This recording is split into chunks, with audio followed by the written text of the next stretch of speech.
Okay, we should be recording now. It's been a little bit of time, so thank you for everybody that's sticking with us and watching us. This is What Do I Know About Actual Play? This is our Streets of Avalon game, and we are in our 11th session, I believe, at this point.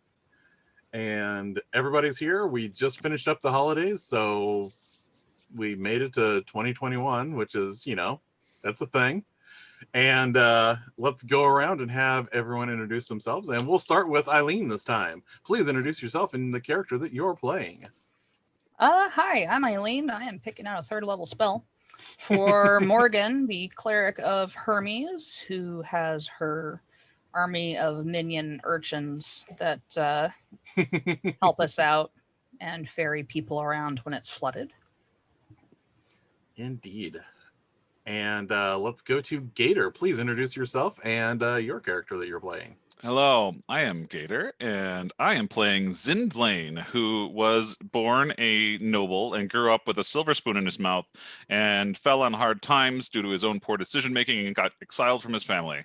He found a patron that helped him build power, but recently had a bit of a falling out with that patron and now has a new voice in his head. So I'm experiencing all kinds of new differences in how power works. All right. Bob, if you could introduce yourself and the character you're playing.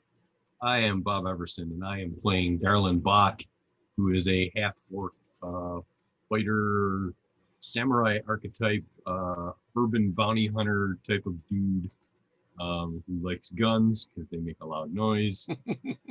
And I try to help my friends stay upright by taking the beating. Which has been challenging the last couple of adventures. It has. And Brandon, if you could introduce yourself and your character for us. I am Brandon, and I am playing Baro Broomhill, our barge folk swashbuckler that usually was running messages and everything under the nose of the Order of Hermes, Temple of Hermes. And he's kind of stopped doing that and has been focusing on a lot of different things, focusing on himself some. And he is now a member of the Assassin's Guild, even though he's not really assassin-y, but, you know, watch our other stories to find out why and how. Yeah, it's like the Marvel Comics and little asterisks. See this episode for more details. In issue number 10. All right, so to start off, we have our same opening scene where it is nighttime in the city of Avalon. The sky is dark and foreboding. The lights are starting to go on the street, and we see the figure moving along from street lamp to street lamp, lighting them, and we see this figure in tattered robes and a hood, and there is someone following along behind them that we can barely see because of the shadows, but we know they are following behind them as the lamplighter is continuing to tell them a story for which they have already been paid. And as we zoom in on the lamplighter's face, we see within the tattered hoods there is a somewhat horrific visage with sharp broken teeth and no eyes, and the voice that we hear coming out of their mouth as they tell the tale sounds like this. Our heroes have so many tools and are so close to so many resolutions. They have met the Bleak One. They can translate the Bleak Testament. They have the coin to pay the dragon, but can they pull the pieces of the puzzle together to solve it before the table gets cleared? That is what we must find out. And on that note, I have some opening questions for everyone.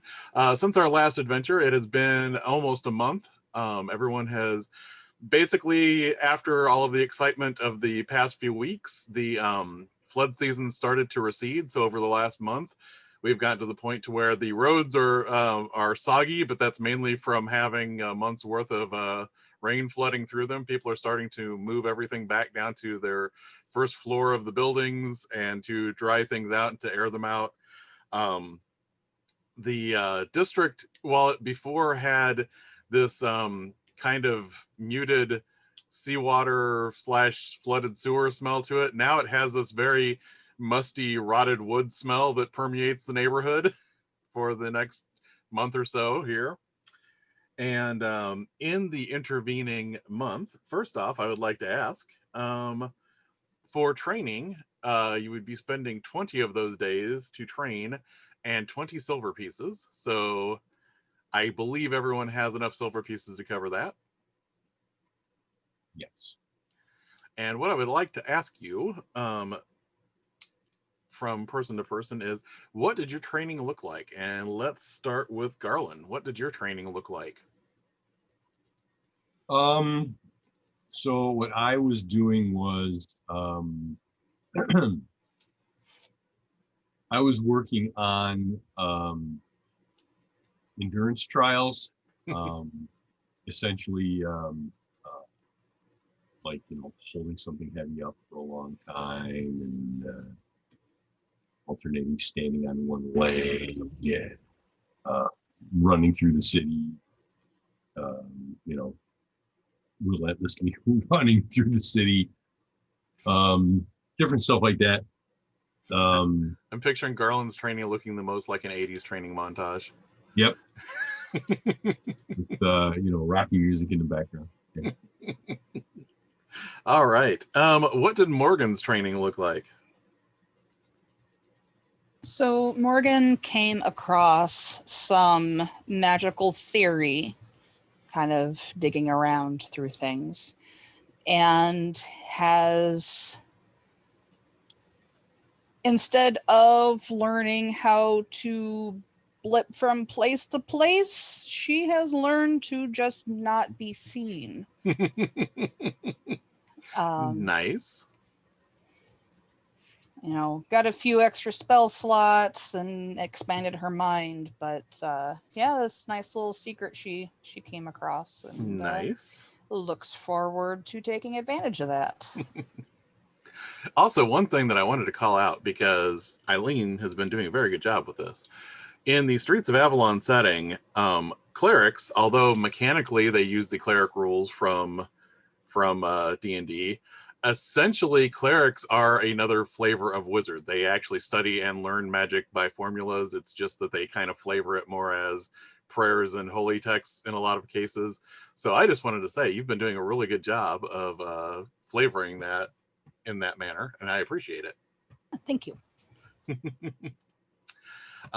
So let's see what I'm gonna save Zindlane for last, because you've had some major changes going on here. So let's see what Baro's training has looked like over this past month.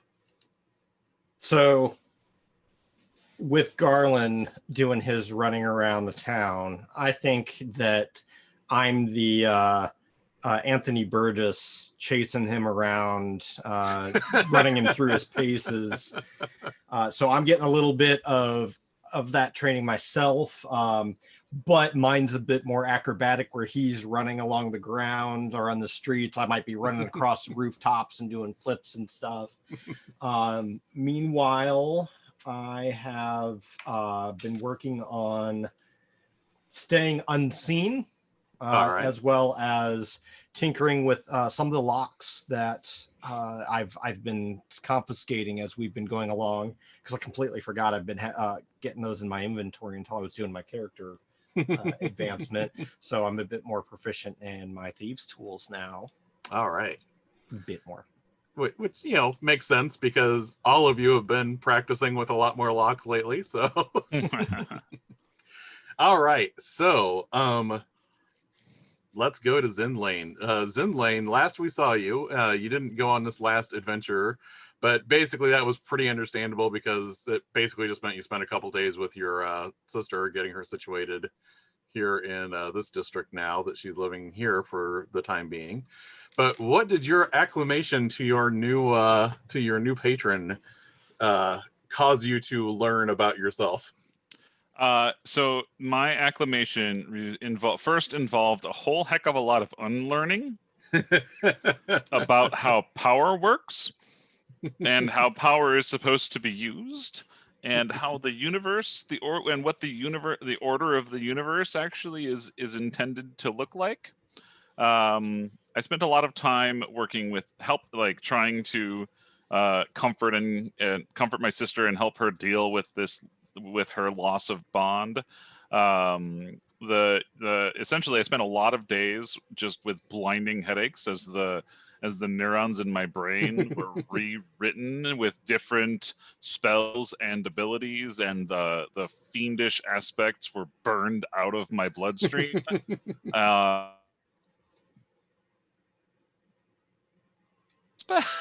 Different different power streams, because the embedded power that my initial patron the embedded power ways that my initial patron weren't quite compatible with this new patron.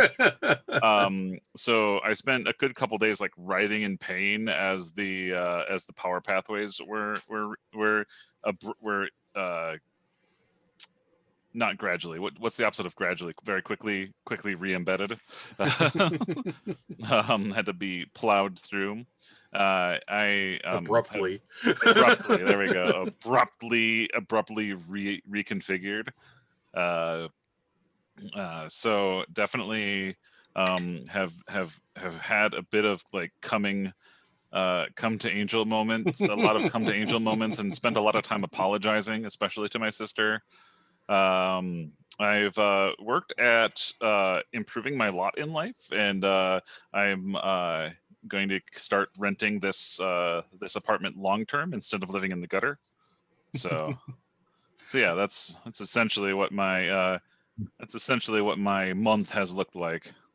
And we established last time your patron now is not nearly as talkative as your previous one, right? But just every so often, when you're really in the depths of the pain of this going through you, you would hear his voice basically saying, "I am sorry for the pain that you are feeling, but it will be worth it. Please endure." It's sort of reassuring, but also a little bit more distant than you're used to. Yeah, and one of the ways that he's made this up to me is he gave me a new friend. He gave me a pet pseudo dragon.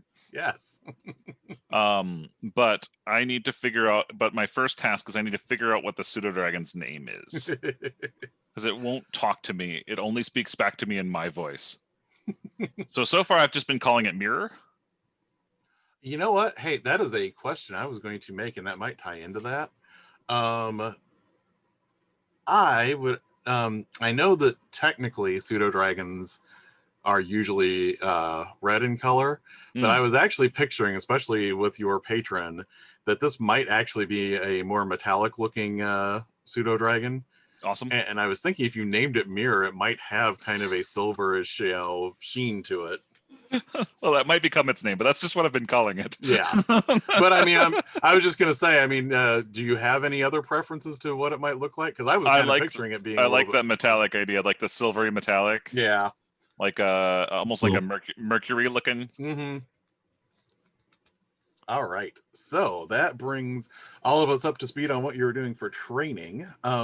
As far as the circumstances of your living circumstances here, so you were saying you wanted to stay here, and you basically with the multiple suites here, the you can't quite get the aristocratic lifestyle, but you could spend 4 silver and have essentially the closest to a wealthy lifestyle that you could. So basically, this boarding house would give you multiple rooms, and yeah, that's what I want. To like knock out a wall between you and your sister's area if you wanted to, and all that good stuff. Yeah, I'm setting myself up, and I've like actually bought clothes that fit and that are clean. I've replaced my ratty coat with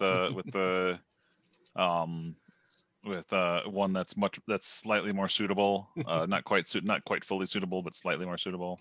After you went to all that effort to reattain it, yeah. Yeah. Indeed, lost effort indeed. Like that was effort not well spent for such a piece of trash that I now realize. So let's go. Let's say Garlen. I believe for 1 silver would be modest, which would probably be staying where you're at, but being able to pay for decent food and things like that. Yeah, and that's going out usually once in a where while. I feel most comfortable.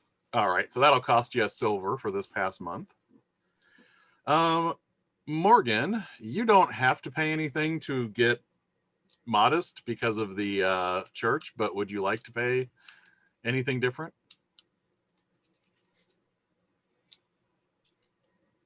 Modest is what I have myself set at. So. Okay, so yeah, you don't have to pay anything for that because you're living at the church and, you know, part of the local hierarchy. So, and Baro, what about you? I think he likes his little attic thing. It kind of fits him, and yeah, I don't know if that's kind of low. I don't remember what the levels are. Well, I'll put it this way. Yeah, it's like wretched, which it's not. Nobody's wretched because that's kind of where Zindlane was at originally, living in an alleyway. So there's squalid, poor, modest, comfortable, and wealthy. And I would say yours could either be poor because you're living in someone else's attic, or it could be modest if you splurge a little bit whenever you're out and about outside of the attic. So I'll leave that up to you to determine. I'll go with modest because he doesn't really skimp on, you know, meals or anything. Yeah. Anything like that. So so yeah, that'll be a silver piece for this last month then. Okay. All right. So one of the things that I need to look up for you is two of you have weapons that came from outside Yes. of reality. And I wanted to check at 6th level if they changed what they grant you. If you wouldn't mind just reading off what all of the things that mine does in addition to, as opposed to just in addition. Oh yeah, I wanted right now to I touch just have base on those. plus two longswords. So all right, so I opened the wrong folder, everyone. Okay, here we go, and this is compelling podcasting here with the me looking up a folder here. this is the part that you just edit out, right? Okay, so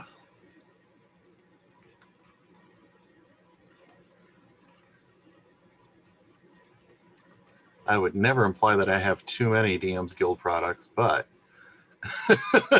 there's a lot to sort through on here.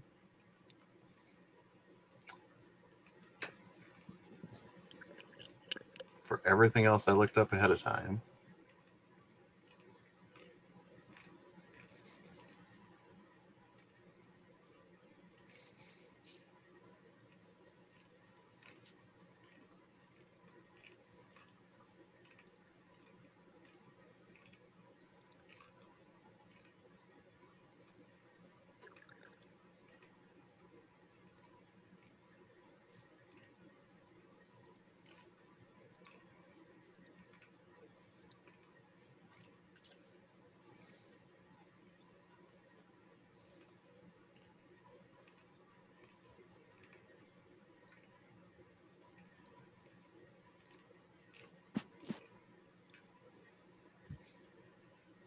Well, that didn't do me any good.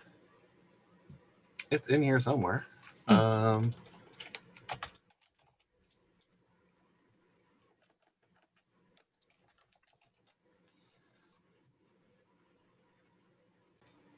Okay, sorry about that. It took me a second to find what I was looking for here. So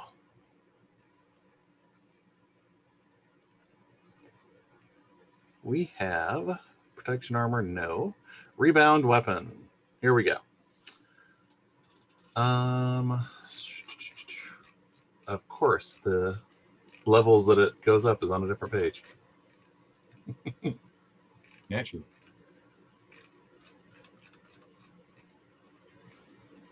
Okay, so 5th level or higher, it gets its superior abilities. So that would be all of you now. Oh, nice. So, Rebound Weapon with its superior abilities.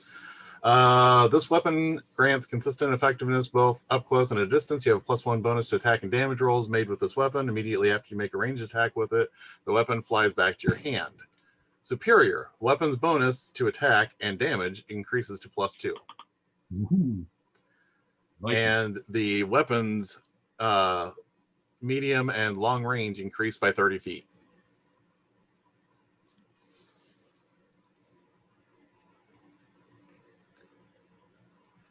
And your Slayer weapon that you have. Mine? Yes. Okay. This weapon is lethal to a specific type of creature. The DM chooses a creature, which in this case is fiends. When you hit a creature belonging to the designated type with this weapon, the creature takes an additional 1d6 damage of that weapon's type. So you do an extra 1d6 damage to fiends. Superior, you get a +1 bonus to attack and damage with this weapon. And the +1 to attack and damage? Okay. Yeah. And the damage done to the designated creature type increases to 2d6. And the creature must make a DC 15 Constitution save. On a failed save, they have disadvantage on attack and ability checks until the end of your next turn. And what that happens at level 6, you said? No, that's now. Oh, that's now. Okay. That's now. Yeah, both of those are doing those things now. 2d6 and a con save, DC 15? Yep. For fiends, right? Yep.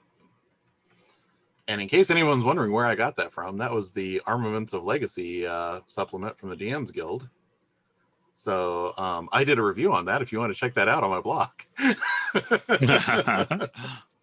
Plug that there.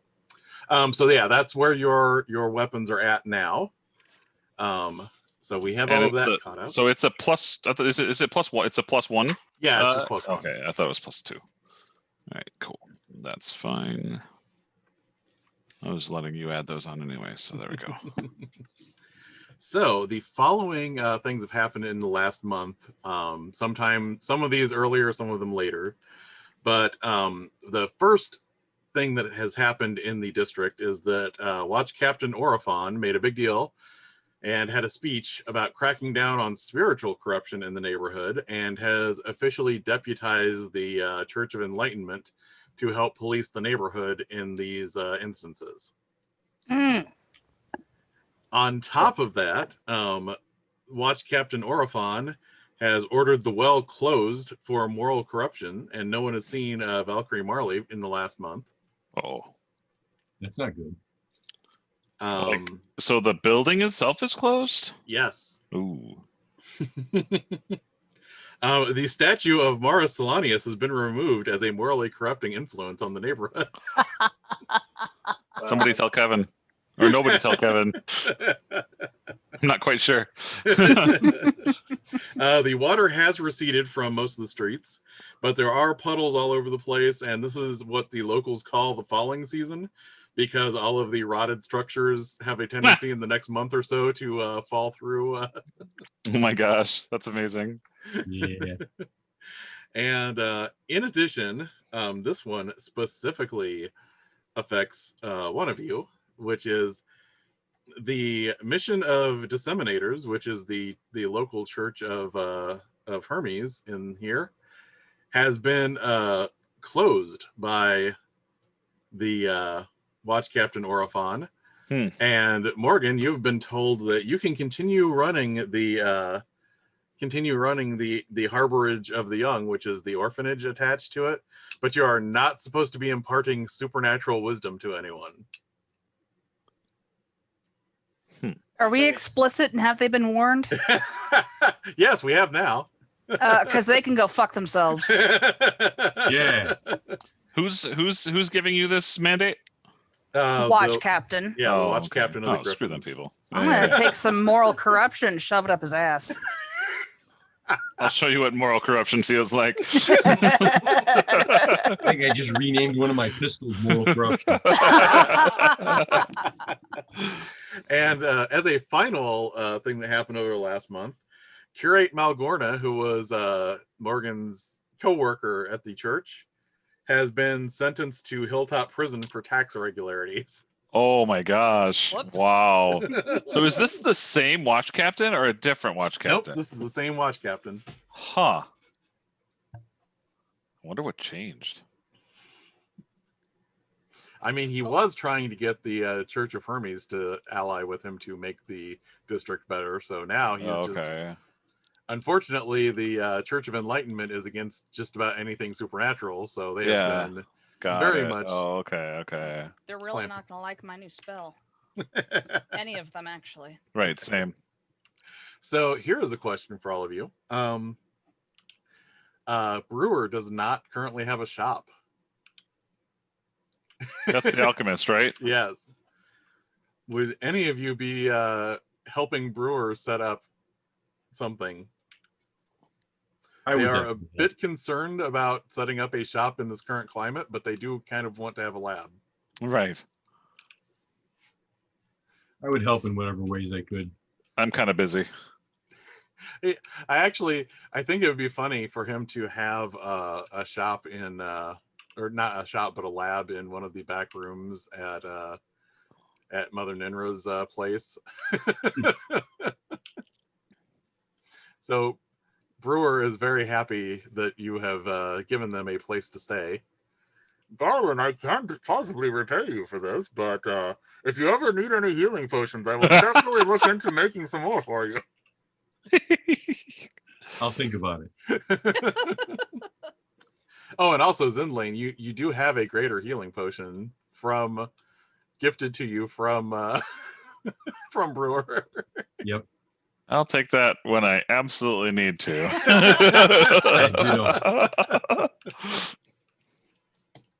All right. So, in addition to all of that, in the interim, Professor Slane, the academic that you freed from the assassin's place, has mentioned that they think they can get the cipher that reads the Bleak Testament to act as a sort of divining rod if you wanted to go looking for the book. So just to sum up, the professor has offered you that to go hunt down the Bleak Testament itself. You do have a deadline soon to update the golem as to whether or not to break that seal underneath the well. Oh, that's another thing I have to say sorry for. There has also been a rumor that Grandmother Shark is looking for someone to basically help coordinate a meeting between all of the powers in the district. She doesn't seem to like this shift in power that's been going on, but at the same time, she's not on good terms with everyone else in the district, so she may need someone with a more neutral disposition to help her reach out to other organizations. Oh, please. I would love to be that neutral party. You do still have the skull from the Lamplighter, which you could return if you would like. And you have the platinum coin now if you wanted to go visit the dragon. On top of that, if there's anything else you want to do that's not on that list, feel free. But I just wanted to gauge, to touch base on all of these things that are kind of open-ended for all of you and see what you wanted to do at this point. Lighter skull is a priority for me. I want to set that right.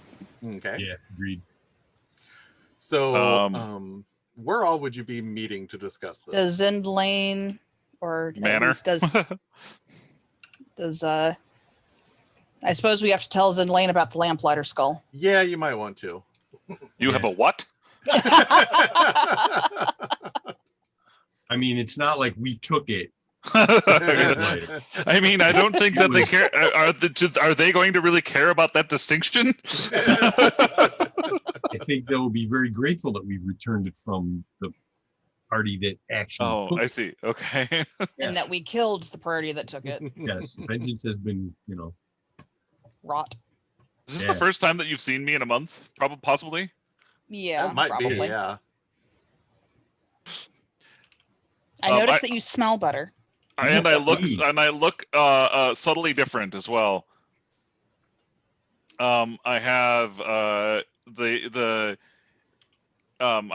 definitely had like very distinct shadows under my eyes, and my eye color has also changed to like from like a shadowy glint, or like a shadow, like a deep shadowed aspect, to like a silvery glint. Yeah, you look like brighter. You Yeah. look like you got some sleep. Right. I'm also dressing much nicer. Like, I'm not wearing rags. Where are we meeting again? I'm sorry, I didn't. Well, I Hey, was your gonna, place. yeah, we I are was gonna meeting. say, like, if you have like most of the first floor of this place, I Yeah. can see you having like a meeting room in your Yeah. new abode now, if you wanted You're rocking Absolutely. HQ now, bud. it. Oh, great. He designated you as HQ. That's awesome. So Have yeah, you you're met your you're winged in, buddy? He's kind of shy, so you might notice him if you're especially perceptive. But he's kind of like peeking around the Yeah. corner right now.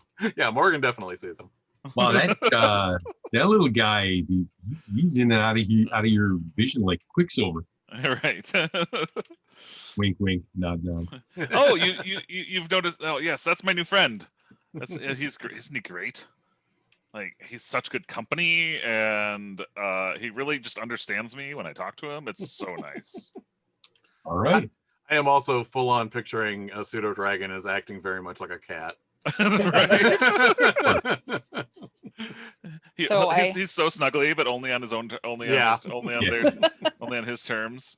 So I pull a very carefully wrapped bundle out of my pack, Mm. and I set it down on the table and I unwrap it, and there is a lamplighter skull.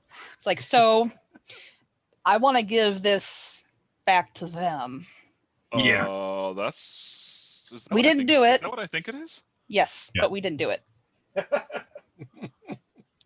this time. But how do they, This they time. know? Do they know that? I would imagine they would probably know that this guy did it. They tend to know things. So wait, what happened? So we went after What the Assassin's Guild hermit, and apparently this was the big bad thing he did. Oh gosh. Well, I So feel like I- we should give that back, because I don't want that to be. Yeah. Like, Uh-huh. Yes. I don't want that to be tied to us. Yeah. Well, it's So also dusk the right tonight, thing to right? do. Yes. So I mean, I definitely make it a practice to avoid Lamplighters whenever possible. Yeah, ditto. I've never actually tried to seek one out. So, Morgan, Yeah, you know, I got this. I was how gonna do say, you- don't we just wait until sunset? Hey, you almost ran into one a couple times. You just usually go Yeah. like the next alleyway over to keep away from them. Yeah. Right? Yeah, it's actually was kind of difficult, especially when under certain think states we'll- of mind. I don't think we'll have a problem making contact. We don't know which coven this one was with, but I'm sure they can They have sort covens. that out. But between them, yeah, each district has their own distinct group. Oh, did not know that. And you notice like the skull, there's no optical socket. It's just solid Yeah. bone. Is it altered in any way? Is it like inscribed or written on or? No. He had a candle in the mouth. Yeah, he did. Oh, okay. which But you was- also the jaw has this odd split here to where it can Yeah. actually move outward. of course it does. Because that's not creepy at all. Okay, I think we should get this back. I think that's the first thing that we should definitely do. I Mhm. agree. And at the very least, I think the three of us who were present when it was recovered should be present when it's returned. Yeah, I will come with as well. Just to to make sure that like, hey, I mean, my association with you is well known. yeah. Which is also a word that old Zindlane would never have used. Like Oh. the refinement in his speech is also coming back. Like you caught glimpses of it. Like whenever he'd slip up, he'd slip into refined speech, but almost all of his speech now is refined. All right. So, yeah, it's fairly easy. In fact, I would go so far as to say most people probably have an idea of what the Lamplighters pattern is when they light things here anyway, because most people probably don't want to get near them. Oh, I'm sure that I absolutely understand the Lamplighters pattern in just so that I could, at least in my specific, where I used to sleep area. Well, I'm sure that their patterns haven't changed terribly much from when I was a kid living on the streets either. Sure, yeah. Baro, I'm sure also, yeah. We have all of us have reason to have known that pattern. So yeah, you can wait till night falls. Or anything special that you want to do in preparation for this, or? Well, we can decide what the next thing's going to be after that. Have we gone back to tell the Assassin's Guild that the Hermit's done? Yeah, I kind of figured we talked about that a little at the end of last session. Yeah, and they basically, didn't they even say that they were going to come to us? Yeah, and I was going to say, as part of the interim while you were training, you have your personalized swords now. They have been marked. Oh yeah, and I was just going to say these are not fancy. These are not fancy legacy weapons, but they are both +1 now. Nice. I'm over here with a regular old rapier. I'm sad. Working on it. I'm working on it. Out of character, I'm going to have significantly less use for a longsword in my new idiom. So Morgan, I might be working something out with you.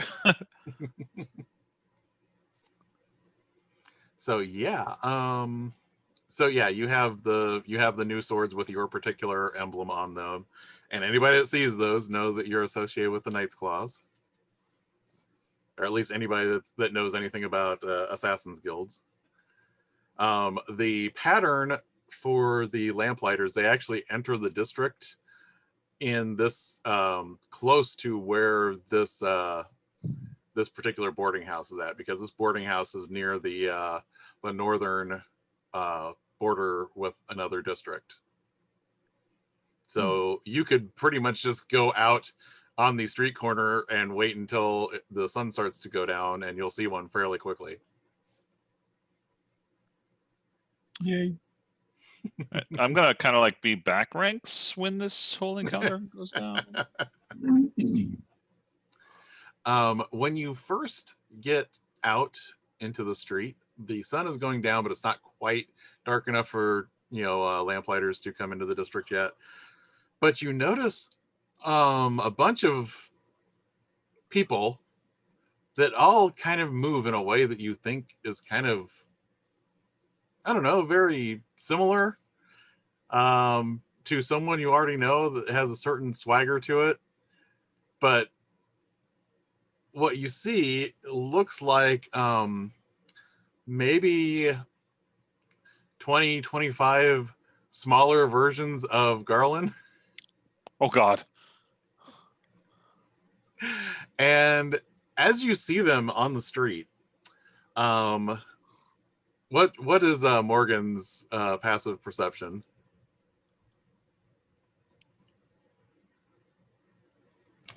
19. Okay, yeah, you definitely see this.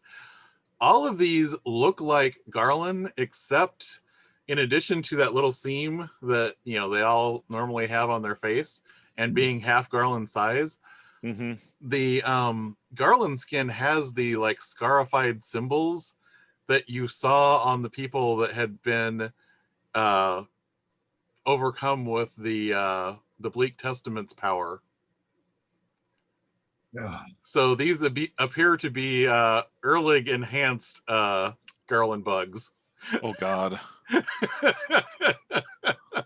Time to get the raid out.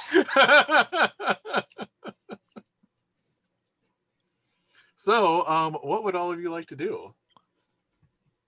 Well, I'm going to make sure that the Lamplighter's skull is very securely wrapped and firmly placed in my pack so it doesn't get damaged because I have a feeling there's going to be a rumble coming. What are they doing here? As soon as I see them, I charge. Oh, well, there we go. Okay. I am going Son of to. a I have just put the link Just to pull out. Owlbear Rodeo in here in the chat for all Watch of you us. parade. Yes. And let's see. I got to pick out a good token for the. I'll just use that one.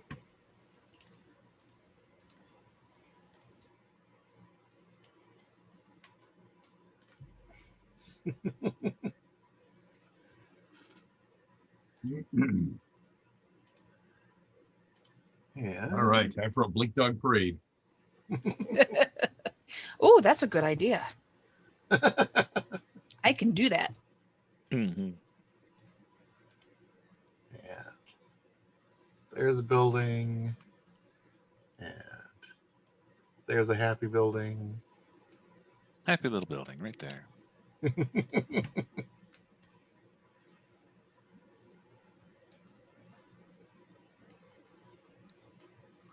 Okay. So feel free, since you just came out of a place, go ahead and set yourselves where you would like before we further establish anything here. Oh shoot, we have a thing. That's right. Is that Yeah. in the chat here? Yeah. Sweet.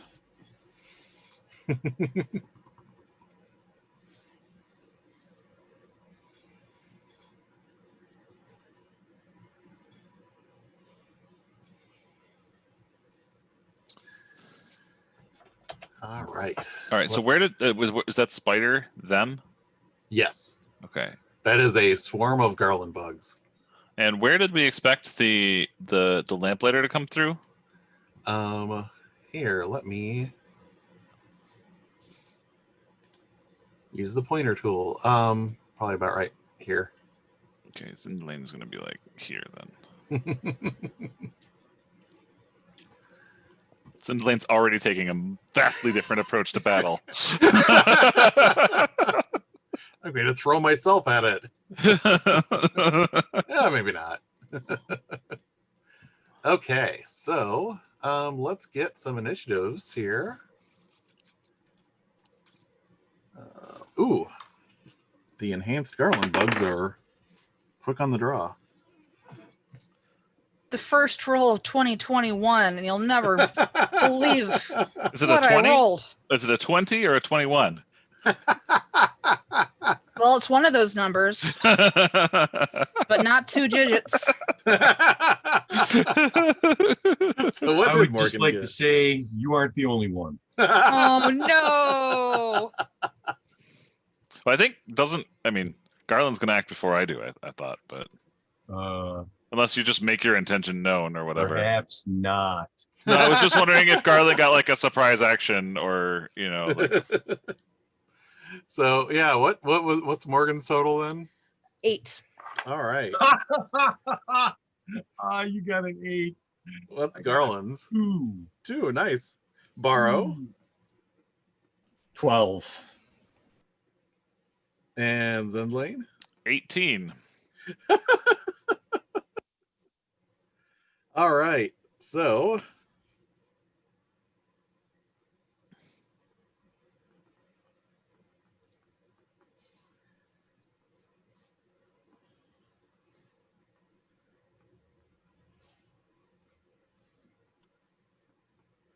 we're going Bug, Zindlane, Baro, Morgan, and Garland.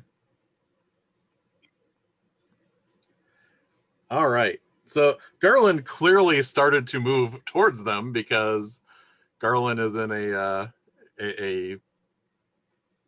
mini-me rage here, but cannot act as quickly as everyone else.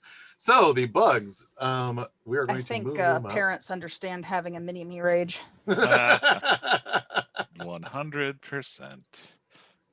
So I believe they can reach Garland fairly easily.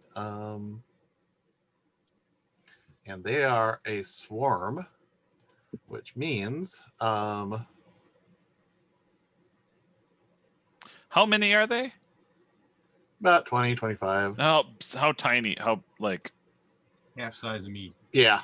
So like barrel sized? Yeah, about barrel sized. Okay. But they're used to operating in a swarm. Got it. So yes, they move all the way over here to encompass both of you here. So let's see. Why? Their blood frenzy doesn't kick in yet. Why? Oh God. Better go get Tasha's out for my next character. Garlen, I'm betting a 14 does not hit you. You are correct, sir. And wow, why did they roll better there? Does a 22 hit Morgan?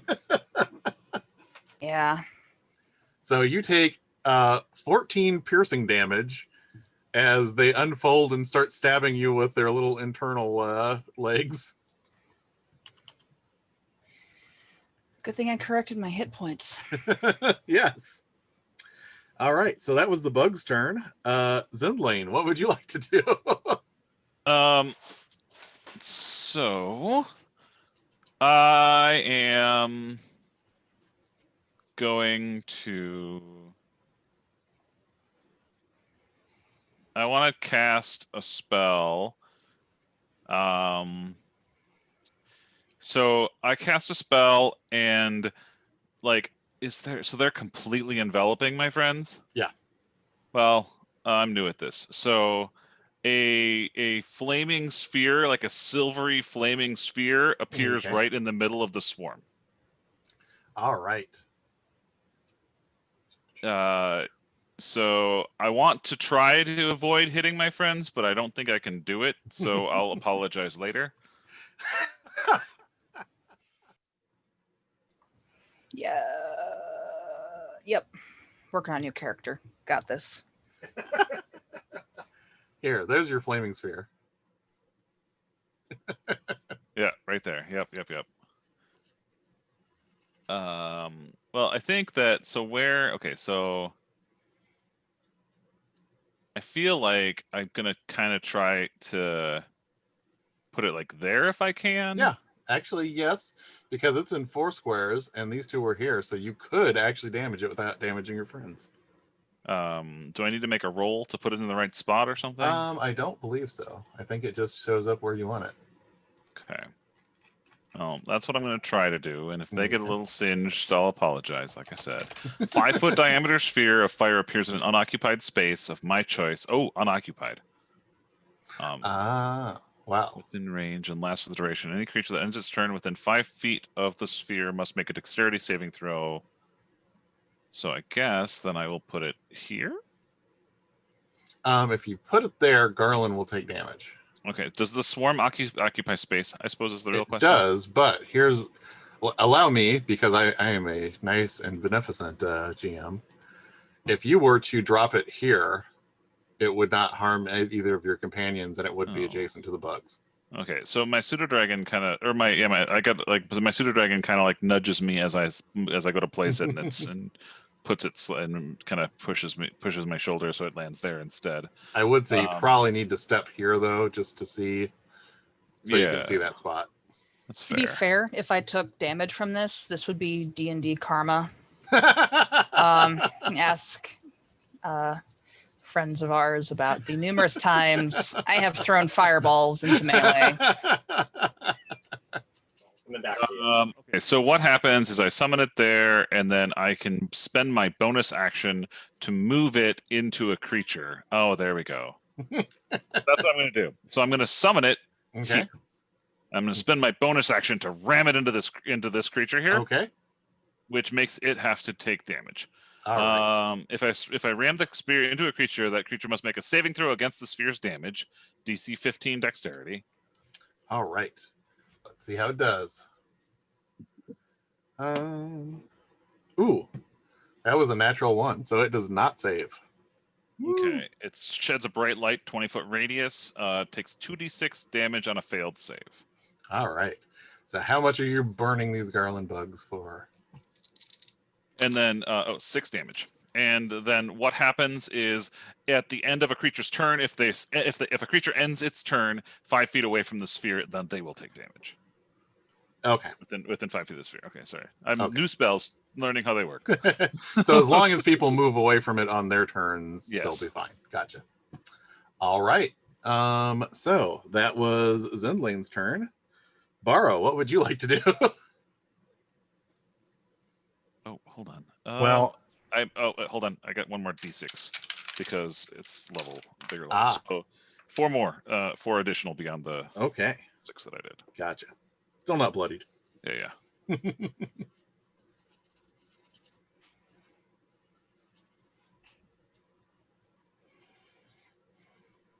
Also, to make this slightly more disquieting, what's one word that Garlen would say that these things would have had burned into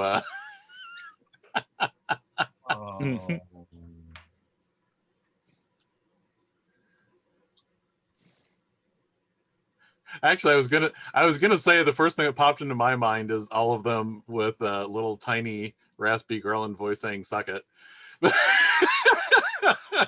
It's either that or boom. I like to say boom when my gun goes off. I like boom. Yeah, so yeah, these things are just like crawling over the both of you, going boom, boom, boom, boom, boom. This is sounding more and more like parenting, though. Okay, so now, Baro, with all of that in place, you're hearing all of these voices saying boom and these, garlands opening up and stabbing people with their internal legs. There's a ball of silvery fire right next to you. So this is kind of creeping him out, and he's still kind of confused as to wrapping his brain around it, but he's got both his swords out and he's cautiously like stabbing at him and poking at him, trying to keep them away, and trying to do some damage to him. So I'm going to roll for my first attack. Whew. Does a 26 hit? Why, yes. And then No. oh, we're screwed. And then my second If he attack. says no to that, I'm out. That one's a little bit more rough. 11. 11 does not hit.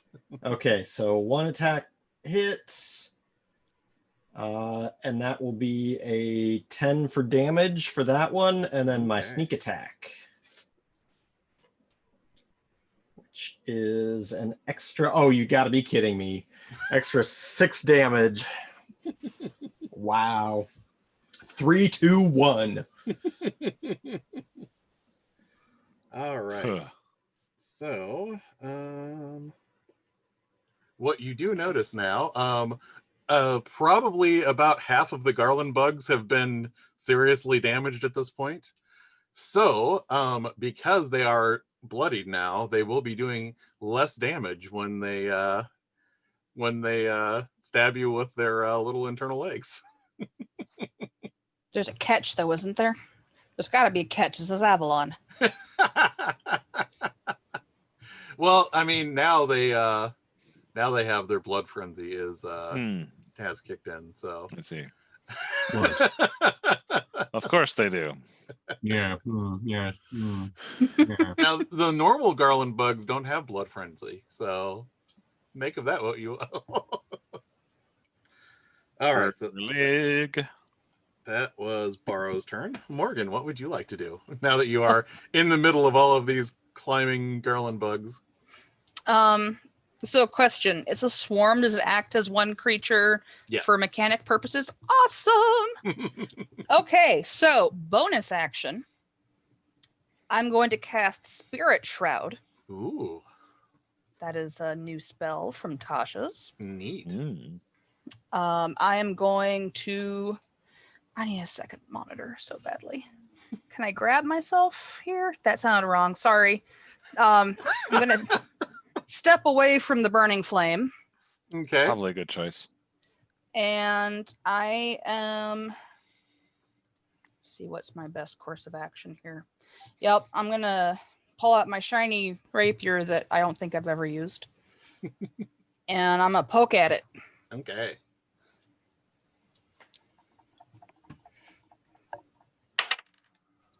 Does an 18 hit? An 18 does hit. Awesome. So I get to add extra dice. Because Spirit Shroud is really cool. I don't have the D8 I wanted to use. Well, that sucked.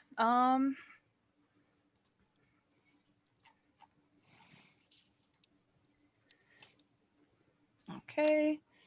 So it does 3 points of piercing damage and then 2 points of radiant damage.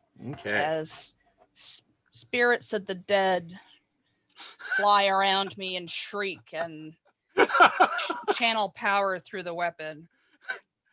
So Oh, and also,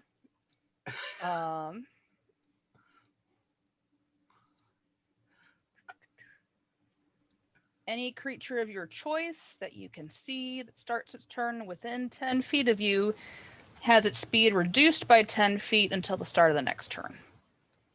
okay. And they also can't regain any hit points until the start of my next turn. Gotcha.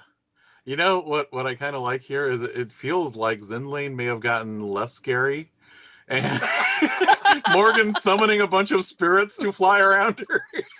Yeah. Oh my goodness. All right, that's a good way to balance that out. Okay. Garlen. Finally. I picture your charge was kind of like stopped as they were crawling over you. Yeah. So here's what I'm going to do. I am going to activate Fighting Spirit, get 5 bonus hit points, and advantage on all my attack rolls till the end of the turn. Okay. So there's that. And then I start hacking. So my first attack, advantage, is a 15. That will hit. Good. That one does. Wow, thanks for that, guys. That one does a whole 3 points of damage. Second attack is a 16, so that hits. And that one does 7 points of damage. All right. And then I activate my Orcish Fury and roll another one of those damage dice. And that's 6 more points of damage. All right. Not quite dead, but you have taken it. You have knocked the heads off of various smaller versions of yourself. So all of you kind of see these Garland heads go flying. And then I action surge for my bonus action. It's almost like you don't want to see what Blood Frenzy does. Pretty sure I don't. Pretty sure I don't. All right. That attack is 21 That'll hit. for 7 more. All right. So Garland just, tears into these things. And how do you finish off the rest of the swarm as they are crawling all over you here? I just And you're hearing Garland yelling and just like, flinging, things back and forth and chopping them to pieces.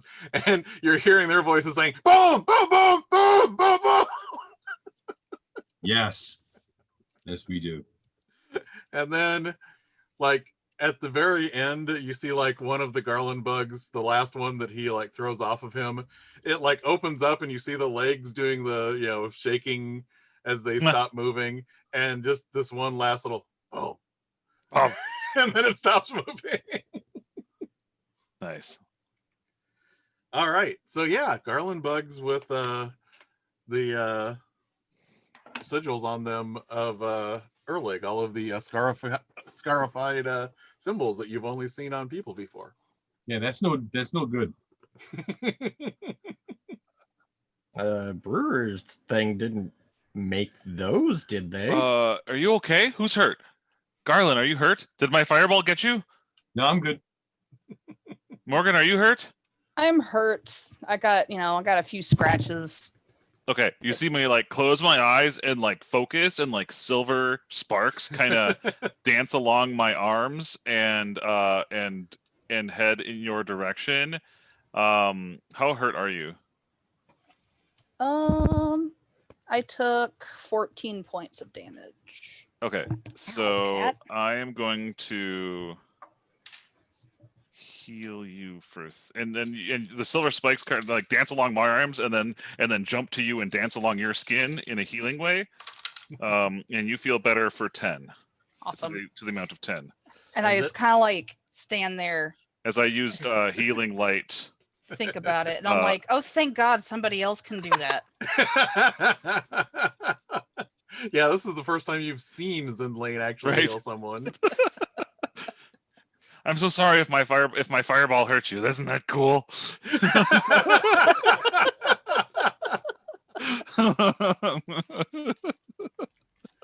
So you probably have, I mean, it's hard to tell exact, but you probably have about 5 minutes before the the lamplighter comes rolling in here. So is there anything you would like to do upon realizing that this has just happened?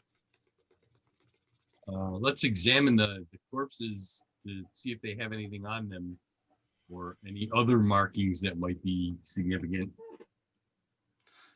All right. Who would like to? I was just about to say who would like to make an investigate roll, and that's kind of funny for this campaign. So I would love to make an investigate roll.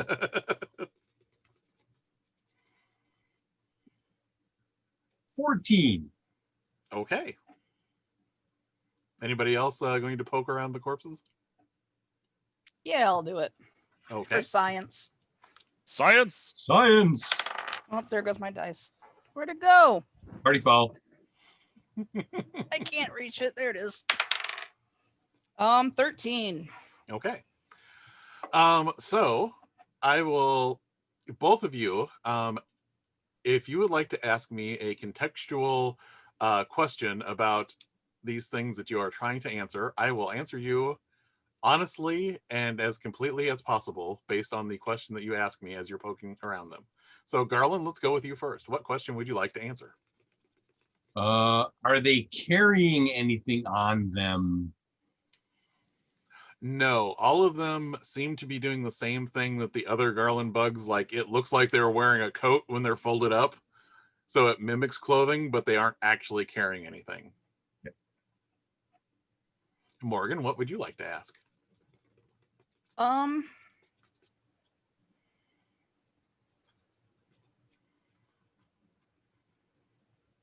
don't know.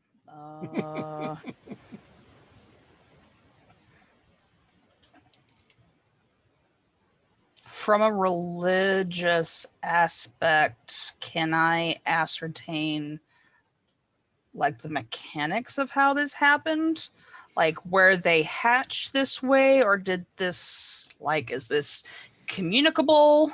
That is a good question.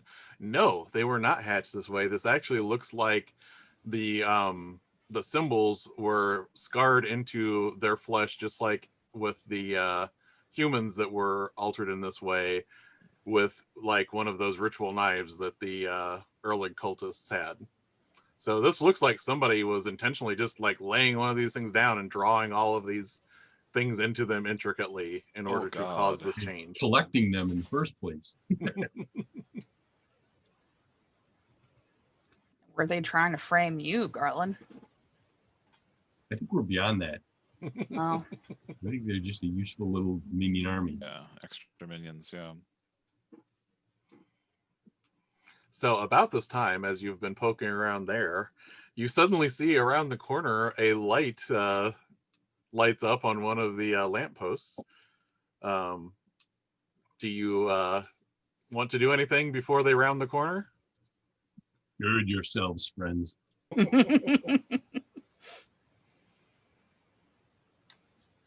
So- I'm gonna drop my spirit shroud. That's what I'm gonna do. All right, so the dead just kind of like slink back away into into the I nether will realm. sheathe my weapon. I want open hands for this encounter. All right, Yeah, so that's probably a good idea. so as you do that, the lamplighter slinks around the corner, and as you know, you've probably seen from a distance before, you see this figure in tattered black robes. The skin on its hands looks almost like they almost look skeletal, but with a layer of flesh over them. Almost to the point to where they look more like claws than they do regular hands, and they have a pole which they're lighting the lamps with. And as it's coming around the corner, it doesn't look like it's walking so much as just gliding over the ground. And you see this face where there are no eyes. The skull is in, it's vaguely human-like, but maybe not quite in the right proportions for it. And you see these jagged broken teeth, and there's something about the jaw that doesn't quite look right, like it doesn't move quite like the way a human jaw would. And right now it's just sliding up to the lamppost nearest to you and lighting it and not particularly paying you any mind. What would you like to do? I'm having a complete brain fart. There's a proper way of addressing a lamplighter, and my character should know that. Yeah, I believe we probably know that. Would you jog my memory, OGM? Because my Streets of Avalon book is buried with my PHB Yes. somewhere in the house. Let me call up the lamplighter section just so that, you know, just in case anything goes wrong. No! So basically, you do not speak to them unless you have something to offer them up front. Well, I think we have that covered. So you have to approach them very clearly with something up front and make it clear that you are bargaining with them, because you do not want them to assume that you are interfering with their appointed rounds, because they often, in that case, if it is not for a bargain, will just strike down whoever has approached them.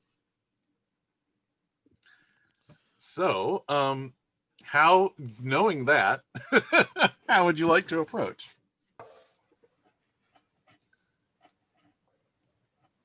Well, I guess I will very carefully take the skull out of my pack. Okay. And I'm gonna die. Try to be nice. I think that Morgan has like a appreciation, fascination for the Lamplighters. Like she's kind of reverent of them. As somebody who slinks through the shadows herself. I will say, with being a street urchin, I would say you probably know how to approach them carefully, even though it's more or less legend of people doing this. You haven't really seen anyone actually do this without, you know, getting ripped to shreds before. But so basically, I'm going to say that you know how to introduce yourself well enough to say that you are here bringing them something to bargain with. And I will let you make your persuasion check with advantage. Cool. All right, guys. You know what? I'm over here chasing my dice all over the place, and I've got a tray.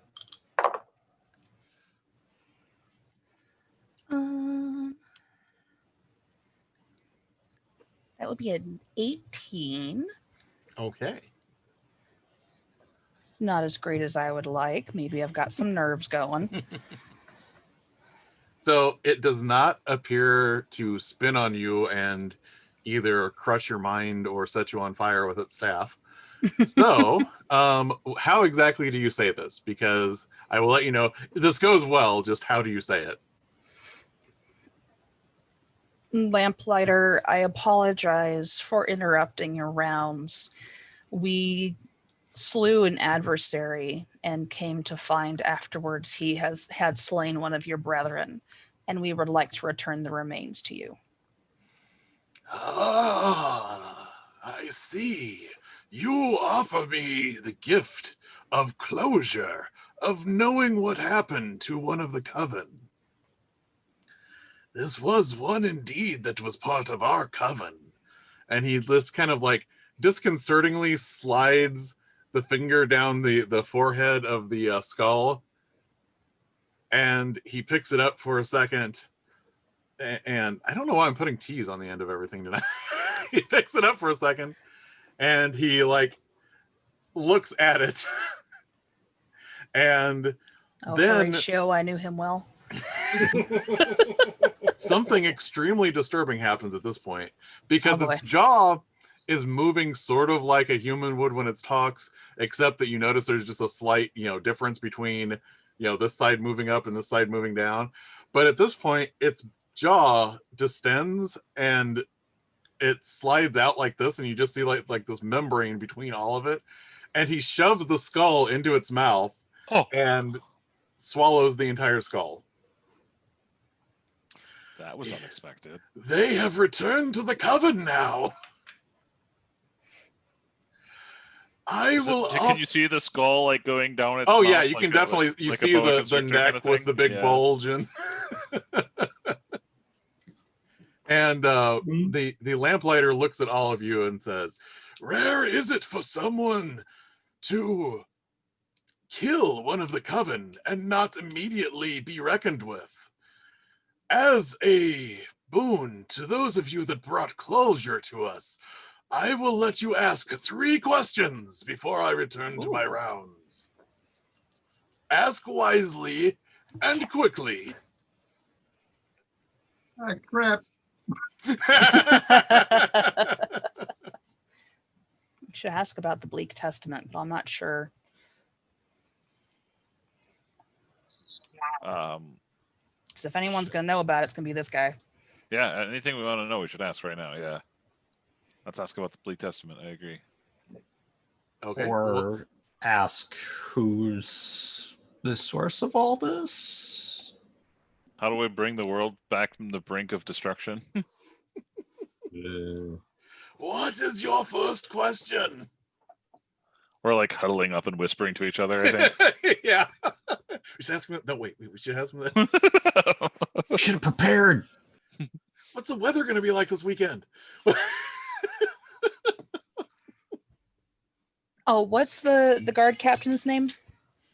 Oh, Orifon. Orifon.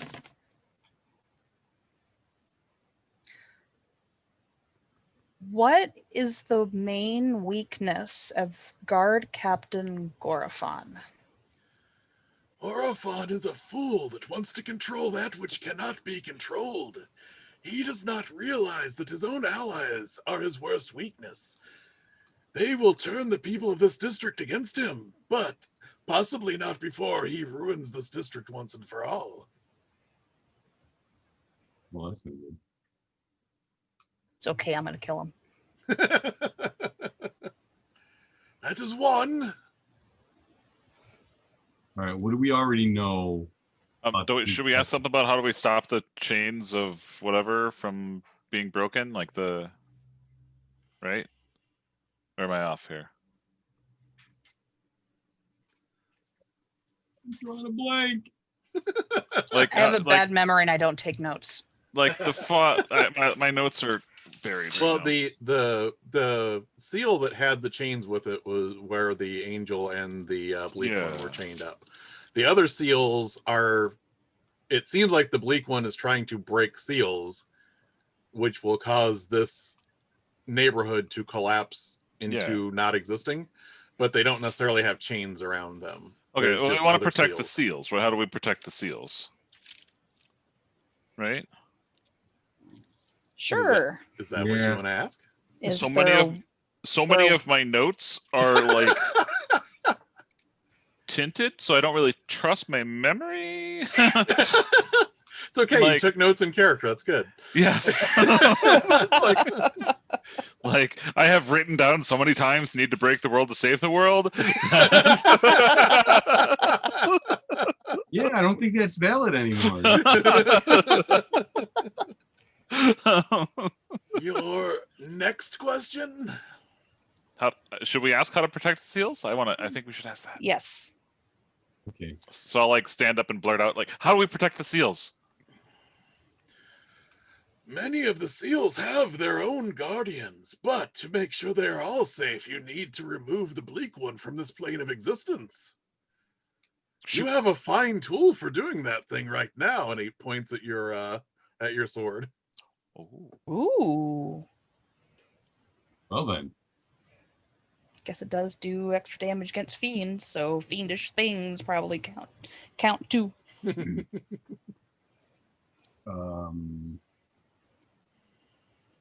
And then What's your favorite color? Ooh, no. Ah! We should wanna ask about- go Bob. Do we want to ask where to find the bleak one? Ooh, good choice. I was going to ask something about how to solidify our power structure here in this district, but I think yours is better. I gotta kill the dude, so you know. Yeah. All right. Ask about where to find him. Where do we find the bleak one? The bleak one takes refuge in many living and unliving hosts. Oh, He God. rarely walks unshrouded. However, if you read the Bleak Testament, you will always be able to see where he is hiding. Oh. And that's the book that the Valkyrie had? No, That we were- you have never found the Bleak Testament. Oh, okay. But the one professor thinks that he might be able to alter the device that you recovered to act as a. There you go. Oh, okay. I shall And be that's about 3. my rounds again. If you should ever want to ask me more questions, make sure you have a suitable tribute, or I will suck the soul completely from your body and break Ugh. what is left of you on the material plane. Excellent. Good talk. Okay. Bye. Good evening. And it, Seats moves taken. to the next light.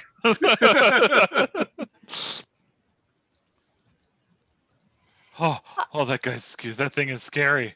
They're awesome, Okay. aren't they? I'm not going to sleep for a couple of days. My skin is crawling. All right. So we need to find the Ooh, could I professor. warlock a lamplighter? Ooh. I think actually right now I was going to see if everybody wants to do a break, and then we will come back after this because that'll give you time to think about all of the questions that you just asked. Sure. Yeah, All sorry, right, I didn't so- mean to interrupt you, Bob. I'm sorry. No, that's all right. So I will All go good. ahead and pause this, and we will come back after break. Okay, we are back from break now, and we just had our adventurers ask 3 questions of the Lamplighter and not soil themselves. So I thought we'd check back in and see what do they want to do now. May have soiled myself a little. So are we like walking down the street back towards a safe space or what?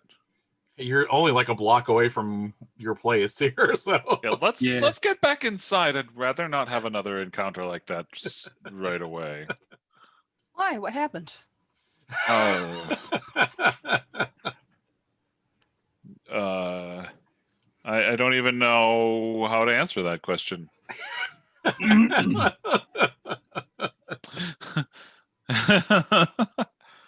Anyway, I was gonna say this is one of those rare instances where you actually get like a comment from your patron, and you just hear this: "Those creatures are dangerous. Don't get any closer to them than you need to be."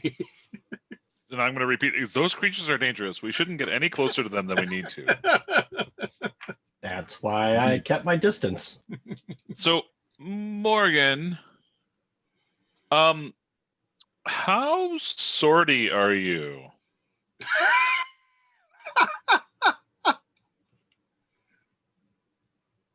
It's a good question. Because this, he like kind of fumbles the sword out of his scabbard, doesn't feel as comfortable in my hand as it used to. And apparently it's going to be important. So, I'm not probably the one to stab that thing. So if you're sorty and I'm not, I'm not, but I can try. I mean, If you want to go for it, that's cool. I am sorty. Longsword is my jam next to the pistol. Huh. So worst comes to worst, I can volunteer to stab the thing when it comes time. But Yeah, I was going to say there's probably more people that can use the hand axe than can use the longsword. I mean, if you can hand axe, I can pass you over the hand axe. I think I would rather a thrown hand axe than a sword at this moment, honestly. Let's see what Morgan. Unless Morgan wants the hand axe. Because I'm Morgan also not is- that hand axey, but I'm definitely Morgan- not swordy. Morgan is metagamingly looking up the definition of what is involved in simple weapons, because that's the only weapon proficiency she has. Simple. Like So, yeah, that's right. I don't even think I'm proficient in this longsword anymore. Because I got the Hand axe proficiency is through. a simple melee weapon. Yeah. So, yeah, just keep that in mind, however you want to distribute things, because, you know, you have two legendary weapons. On the topic of weapons, since these are now yours, Baro, what did you name your short swords? God,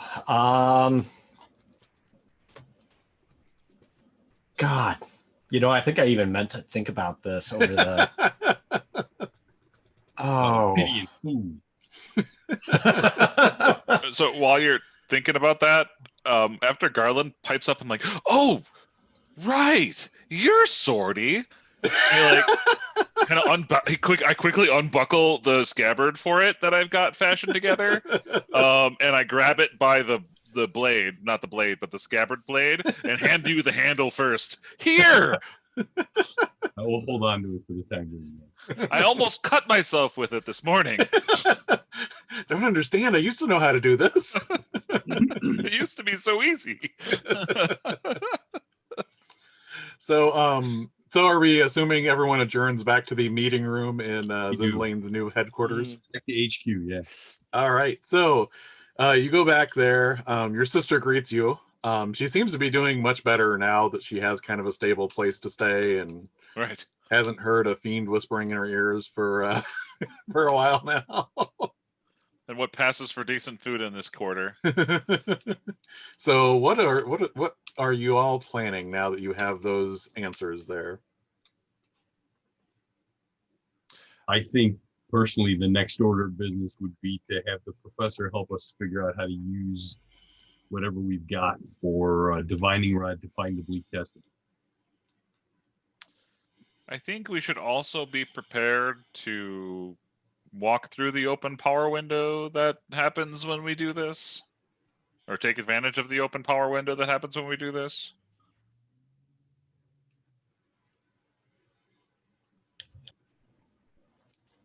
I mean, sure.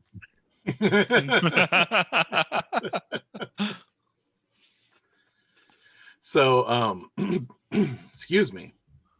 This is going to be a meta question because I don't know if any of you remembered this, but you did have a scrap of something that had been transcribed from the Bleak Testament? Would you have left that with the professor when he was talking about all of this, what he might be planning on doing with this, with the cipher? Did we feel like we could trust the professor? I forget. Yeah. He I was don't think friends we with trusted Baro's him. parents. Oh.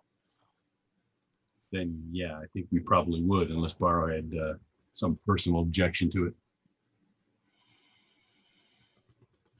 I think that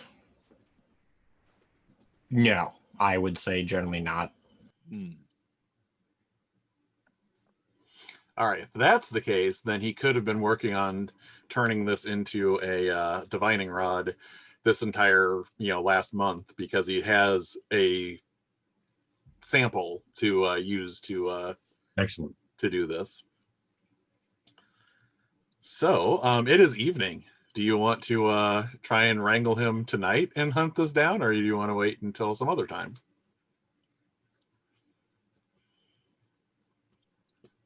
Yeah, let's go get him.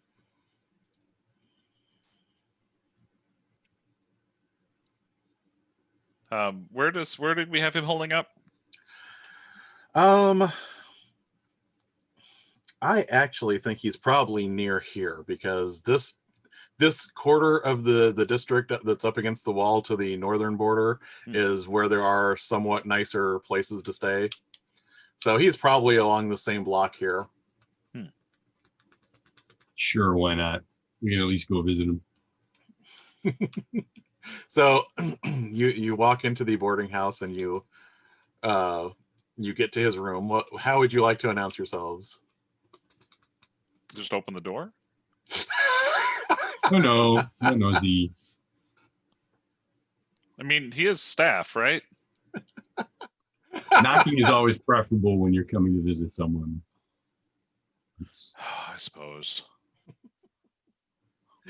So if you knock, you hear, hello, who might be there? Now kick in the door? No, you don't kick it in. Well, to be fair, Zindlane didn't meet this guy. It was the rest of you that rescued him. Oh. I mean, but you kick in the door. You're right. I don't kick in the door. I mean, that would just be silly. We kick in the door when we're going into combat with something vile. If we're just meeting with someone that we're friendly with, we open the door. If you're here to rob me, I have a very large crossbow. Where's your sense of adventure? Baro, Garlen, Morgan, and Zindlane. Oh, well, come in. And I open the door. Well, actually, first you hear him like unlatching like 5 or 6 different. Yeah. He is not comfortable in this neighborhood. This is not what he is used to dealing with when. You're in the nice part of the neighborhood. Yeah, he is. Oh, what can I do for all of you? Well, we wanted to check on your progress with the doodad.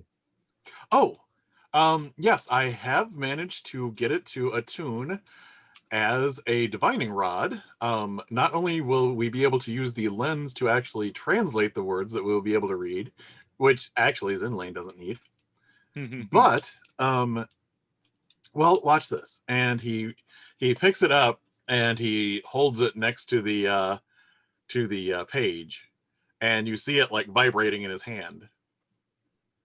The vibrations will get stronger the more you're near this. The only problem is you'll probably need to walk around the district quite a bit before you start feeling any vibrations from it. But once you do feel those vibrations, all you need to do is walk towards where they get stronger, and you should be able to find it with no problem. Now, I don't know what kind of guards they would have for this, but I mean, It'll be heinous, I'm sure. All right. Cool. Well, that was fruitful. Yeah. Do I see a crossbow? No. Not at all. Where's your crossbow? I actually don't have one. I just was afraid there might have been some ruffians here, and I thought that might dissuade them from trying to rob me. Well, You need we one? might have to get you a crossbow. Yeah. I mean, I don't really know how to use one, but I suppose it would be simple enough. I mean, You shoot him with the pointy end. Right, yeah. I mean, maybe a mounted crossbow would be even better, pointed right at the door. Yeah, I mean, yes. I ballista. mean, if you think I should have a crossbow, I mean, certainly. But I was mainly just bluffing. I thought that would be a good ruse to keep a any fair of bluff. the common ruffians away. Does that ever work? I don't know. That was the first time I tried it. Oh, okay. Well, we should make sure that anyone working for us is well appointed. Like, well, I am mainly following through on this because, well, my dear departed brother, and of course, my good friends, Baro's parents, who of course Yes. are fellow academicians. We all have good reasons for going into service, yes. And he looks over at Baro for a second. He goes, so at any point were you interested in doing any sort of field research? I know you may not want to be, say, an actual arcane practitioner, but I'm sure you have the same keen mind as your parents. Nope.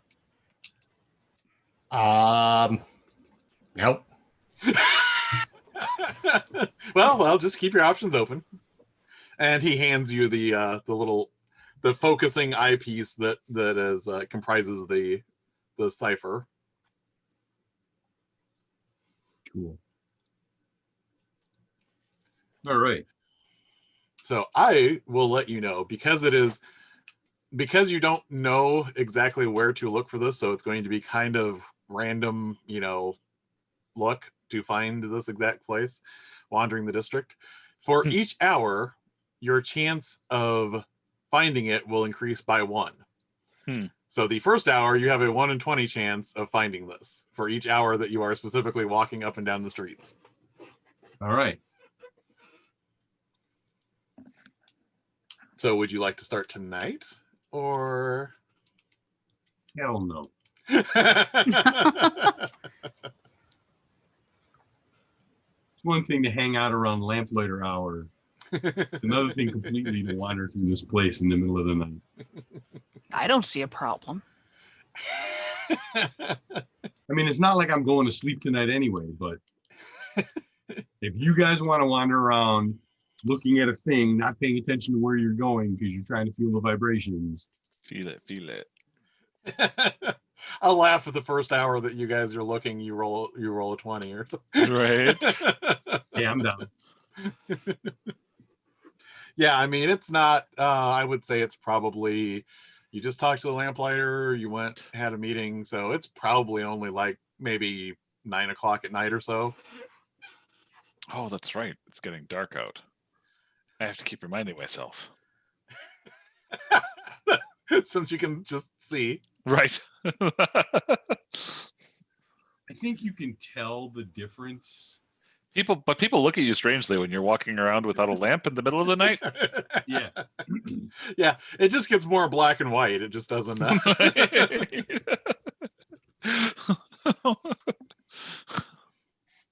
if you guys want to go out, let's go out. Let's do it. Let's do it. All right. We'll just have to make sure that we avoid the lamplighter paths. All right. Who I wants think to I'll roll? let you lit now. So for your first hour of wandering around the neighborhood, who would like to roll me the D20? Is Me, it me, me, completely me, me. unmodified? Yep, it's just there is a 1 in 20 chance. So if you roll a 20 this first hour, Rock and roll. Hit it up, Morgan. Almost. It was on the 20 and then it rolled 20. So close. all right. So for no particular reason, the DM also rolled a D6 or a D20, D6, and that D20 didn't seem to indicate anything. So you're wandering around for an hour. There's a few people kind of scurrying around the streets, but nothing momentous is happening. People haven't completely evacuated the streets yet, but you don't hear any vibrating yet. It is now close to 10 o'clock. Would you like to spend another hour looking around? I think so. Let's do it. Okay, so now it will be a 19 or a 20 will indicate that you have found the place. Who feels lucky? Morgan, let's just keep having Morgan roll. Okay. I'll give this die another shot, and then I'll rotate out because I've got 70-20 sitting on my desk for no particular reason. No, 7. whatsoever. Yep. So this one's going to retire. All right. No, now you just changed up the luck. So this next hour, you get a few strange looks because you're getting later out and there's more people that are out on purpose at this time of night, but they don't cause any problems for you. And they kind of like, when they see you, scuffle off down alleyways. Just flash your daggers. So now it is 11 o'clock. Would you like to keep looking? I mean, Maybe maybe in for call a it. penny, in for a pound. Let's do this thing. All right.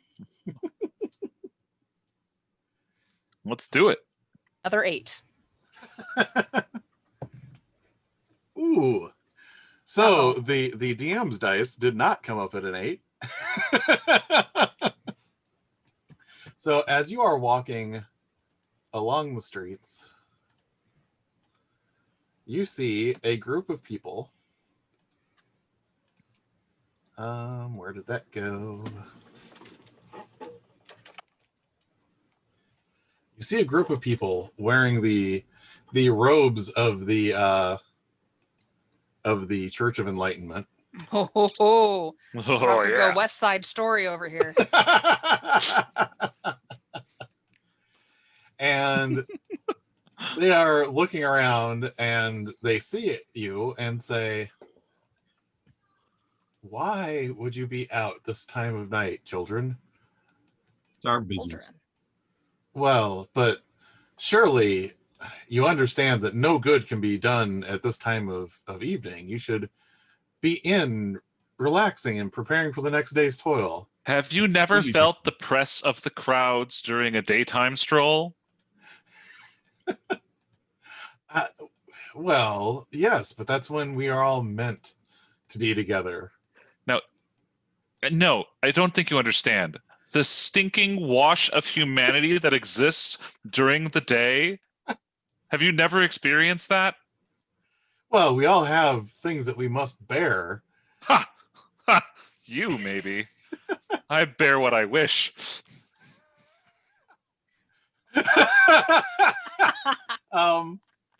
Depending on how you spell that.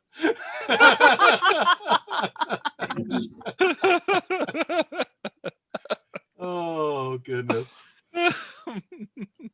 So, at this point, one of them is looking at you and saying, I'm very sorry to have to point this out, but we have been appointed by the watch captain of the Griffins to help keep this district morally upright. And we would, if you would like us to, we would escort you back to your home so that you are no longer on the streets at the moment, but we can't allow you to be out this late at night. This could only lead to bad things. Are you accusing me of something? You may have been appointed by the morally upright brigade, all right? But we have been appointed to keep this district safe By who? ourselves. Well, you see, that is the problem. The Church of Enlightenment realizes that only when we come together and agree on things do we understand the greater realities of existence. And anyone making a unilateral decision without broadly debating things within a committee that understands the philosophical discussions that can only be had when one is not tainted by the supernatural can truly make decisions that are the best for all beings. We're a committee. Not as We big as our discussed it with committee. consensus. We discussed it extensively. Yep. We have clearly had more people talking. Therefore, we are morally better than you because more of us have been talking about this. I really Your want to do sense of something to reality freak them is out. skewed. What's We their have- what's We their have convinced ourselves that no matter how many you have actually had talking, we have had more people that are in agreement. I am totally not like venting some real world issues here right now. No, of course not. what's their demeanor at the moment?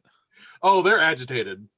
Yeah, good. And On they it. look like they're getting ready to grab their official truncheons for beating people into As moral... soon as somebody's hand gets near a truncheon,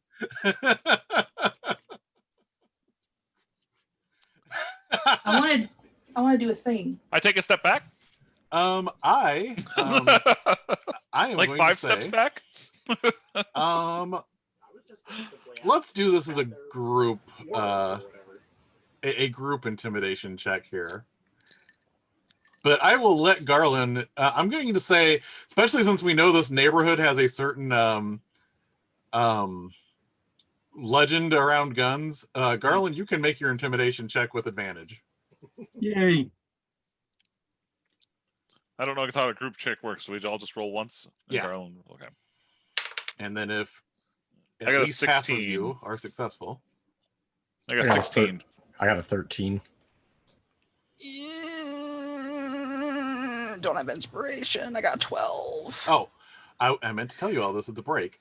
Because you all described your training or you already had it, you all have inspiration right now. Yay. Well, no, I don't. I'm gonna roll again. I got a 14 and I'm going I got a 23. Oh, there you go. Wow. What's your inspiration bonus? My God. Or what's your intimidation bonus? I mean. +4. Okay. Okay, Nice. so Morgan spent hers. Garland, did you what did you get? I got a 14. Okay. And Zindlane, what did you get? 16. Okay. And Baro? 13. Okay. Let's see how well they react. Well, I'm about to show them some supernatural real quick if they don't back down. All right. So their target was 11, so I believe everybody beat that. Yay. So since it wasn't just a simple success, but a total success, they basically, originally, if you had just intimidated them but not gotten a total success, they were going to say, well, we'll just appeal this to the watch and take off. But they are just like scared shitless and they scatter. They don't even like, they don't even stop to organize. They're just like, let's go patrol another neighborhood. Can I do a thing? If you would like. I want to cast Mage Hand and smack one of them on the ass as they run away. Yes. Who did that? Who did that? As I yell out, run, you curs. So they scatter. And by the time you are finished checking at this point, it is midnight. Would you like to continue? I believe your success range is 4 now. I'm feeling full of myself, so I suggest we continue. Let's do it. We're definitely empowered, and we own this place. We're the cool kids in the lunchroom. We are the darkness. Oh, that's a 7. I keep rolling 7s and 8s. All right, you're off the thing. All right. It's Bob's So- turn now. It is almost too quiet this last hour that you've been wandering the streets. You have heard nothing. You haven't even heard the scurrying of little rats in the corners. It's like deathly quiet, and it That's is a good now sign. 1 o'clock in the morning. Yeah, baby. Let's do this. Okay. 19. Yeah. So as you're wandering around, it's about like, not that you have accurate, time pieces with you here, but like probably, 1:30, this thing starts to vibrate. And it is near what looks like a place that would have been underground or underwater recently. It's all soggy here, but it looks like it's in the middle of a building that had collapsed, but not recently. It's been a ruin for a while now. But you notice in this little alleyway, there appears to be some sort of covered up door that may lead to a cellar, which is odd in this district because nobody would trust to keep something in a cellar in this district. Oh, yeah. So Like what it. would you like to do? Now we kick down the door? Yep. Although in this I case, the door goes down, so you'd have to like jump on the door. But I mean, we metaphorically kick down the door with the Church of Enlightenment, but That's true. We point Baro at the door and we go, Baro, what do you think? Let gravity do the work. I'm a portable battle ram. Barrow ram. I was thinking more along the lines of checking for traps and stuff. But hey, if you want to throw them through the door, pick them up and throw them. I don't think That's what I thought. I don't think I can pick him up. All right, Baro, are you checking for traps around this wooden door in this alleyway? Yes, I will be. Okay. Because it's a suspicious door. Because it goes into a basement in Sagiba. We're doing an investigation for these. Yeah. Ugh. But you do get proficiency for thieves' tools if you're using that to look for traps. Okay. In that case, that will be an 18. Okay. You see what looks like there is right by where you would pull the handle up, there is a very thin, rusty piece of wire. And it doesn't look like it's there accidentally. And it looks like it has some sort of almost like a gel on it. Think maybe we have a poison trap of some type. All right. I guess it's up to me to attempt to remove this. All right. You still get proficiency with your tools. Okay. And I would say this is dexterity, not intelligence. Okay. And that'll be a 24. All right. So yeah, you can snip this wire off and you see like where there's a reservoir that the ooze just kind of like comes down the needle, and you can pull that out of there and set it off to the side now. All right. See, I told you I got better, guys. Nice. Barrel ram effective. All right. So yeah, you have the cellar door that leads down. What would you like to do? I will open it. Okay. You go to open it, and it feels like it may be locked from the inside. Barrowing ram. Okay. Well, I will say this way. It'll be tricky, but I would let you try and unlock it with disadvantage to try and reach around the inside to reach around there, but it's kind of tricky. What do you think, Baro? Can you do that? I can give it a shot. I mean, Okay. Worst comes to worst, you break it down. Yeah. The less noise we make, the better right now, right? Are we doing Thieves' Tool for this one too? Mhm. All right. Oof, that was almost bad. That's a 21. Ooh, 21. You're having a hard time. Disadvantage. Oh, shoot. Hold on. Let me do it Okay. one more time.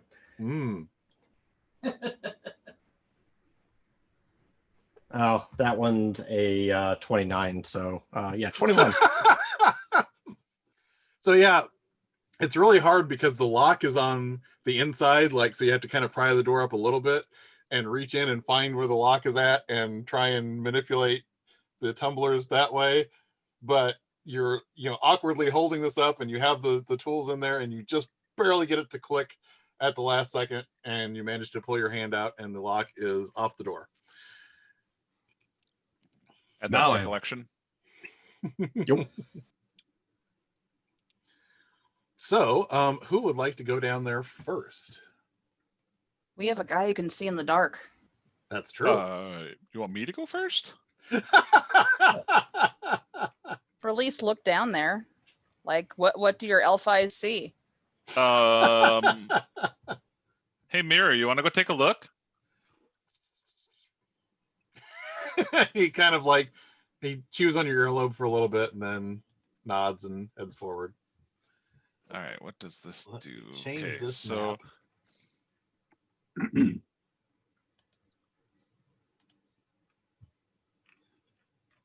Uh-oh, he's changing out the maps, guys. So let's see. That's not there anymore. yeah, Mirror is going to kind of like crawl along this ceiling. I think you can probably do that.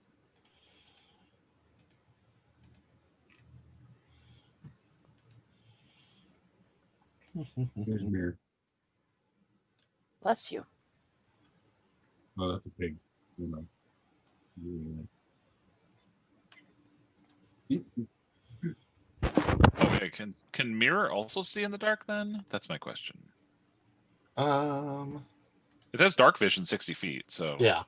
as long as it's not magical darkness, Mirror can see. Yeah. Yep. And I can see through Mirror's eyes, so Mm-hmm. There you go. Whoops. I've got a dog needing to go potty. I'll be right back. Okay. So that's not here anymore. And here's your pseudo dragon. nice. Okay. So how far along do you want them to travel? Not super far, like enough to get the lay, like poke its head in like 10, 15 feet and get the lay of the land, the lay of the cave, the lay of the whatever. Okay. 15 feet before I check. And myself. they can see what, 60? 60 feet. Yep. It sees a room open up here. Am I not? I'm not seeing. Where you're looking. Past the map. Oh, okay. So there is a big wide room that opens up there.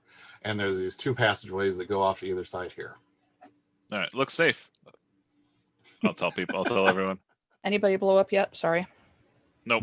Mirror went down, and I see as I'm just kind of describing what Mirror sees, and I see there's a long hallway with two passageways and a big room. Looks like this is an extensive passage. So. All right then. And it does smell very, very mildewy and like fungusy and wet down here. I Everything sneeze. down here is stone, but it's all kind of slimy from the recent Gross. waters. Gross. So I don't want anybody slipping. So I am going to cast light on something. okay. Just enough. Like it's just bright enough so that we can see. Are you all entering this passageway then? Yeah. Okay. I will go first now that Mirror has scouted the way, but Okay. I won't go boldly. I'm going tentatively. Where is everybody else at? I am going to. Oh shit! I clicked on the thing. I'm sorry. You broke the wall down. I went to move the map, and it took the Uh, building out. that's okay.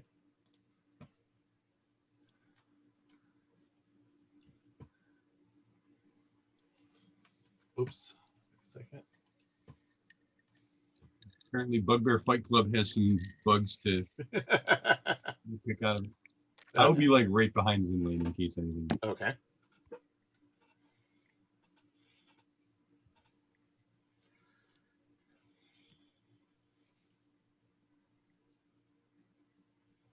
You are speaking, but you are muted.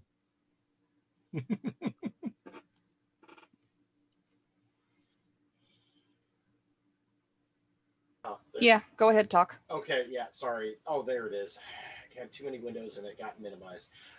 So I'm taking up the rear, keeping an eye out behind us. Okay. Before we go down, I am going to cast Pass Without a Trace on the group. Nice. So get that plus 10 bonus to stealth checks, and we can only be tracked by magical means. Nice. Here is my question then. If you get here, wait, I should probably get the little pointer. Where's the pointer at? If you get like around here, where the side passages are at, if you're going to move that far up, could you all give me a group stealth check? Why, certainly. With Pass Without a Trace, you could essentially say that I have a passive stealth of 20. So you gave us plus 10 stealth, Yep. Morgan? Yep. All right, Plus 10 stealth. I got a 20 then with my roll. I have a 25 with Nice. my roll. I got an 8. with a plus 10. Oh, I'm sorry. 18. Okay. I forgot to add the plus 10 in. Wow. I'm like, wait, something's not right here. I was really concerned. Wow. All right. So as you get into Mathing this, is hard. How? people say I should do math, but how? Okay. So as you get closer to those side passageways, as you look off to either corner, there is what looks like a barracks. And there is a person near the door at each barracks, but in the barracks, there are people sleeping in each of them. What would you like to do? They have not heard you because you are all so very stealthy. So wait, there's people down here sleeping in this hole in the ground? Yep. I don't like that at all. That gives me heebie-jeebies. That's not right. No. Would you like to peer down the hallway and get some details? Can we see anything about them, or? Sure. Who would like to give me a perception check? I would. Okay. Would you like me to roll? Yeah.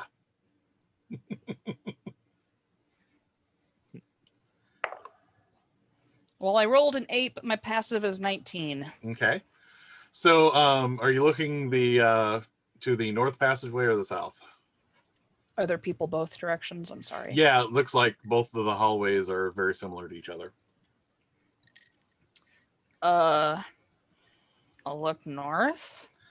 Okay. So you see the person that is keeping watch is not looking this way directly, and they don't have the extensive scarification as the people that you've seen go berserk, but they have like some of them carved into their forehead.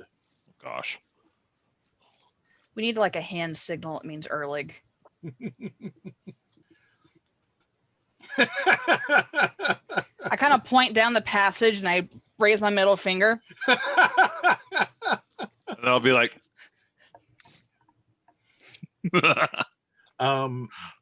would you like to try and take out the guard while everyone else is sleeping in the barracks?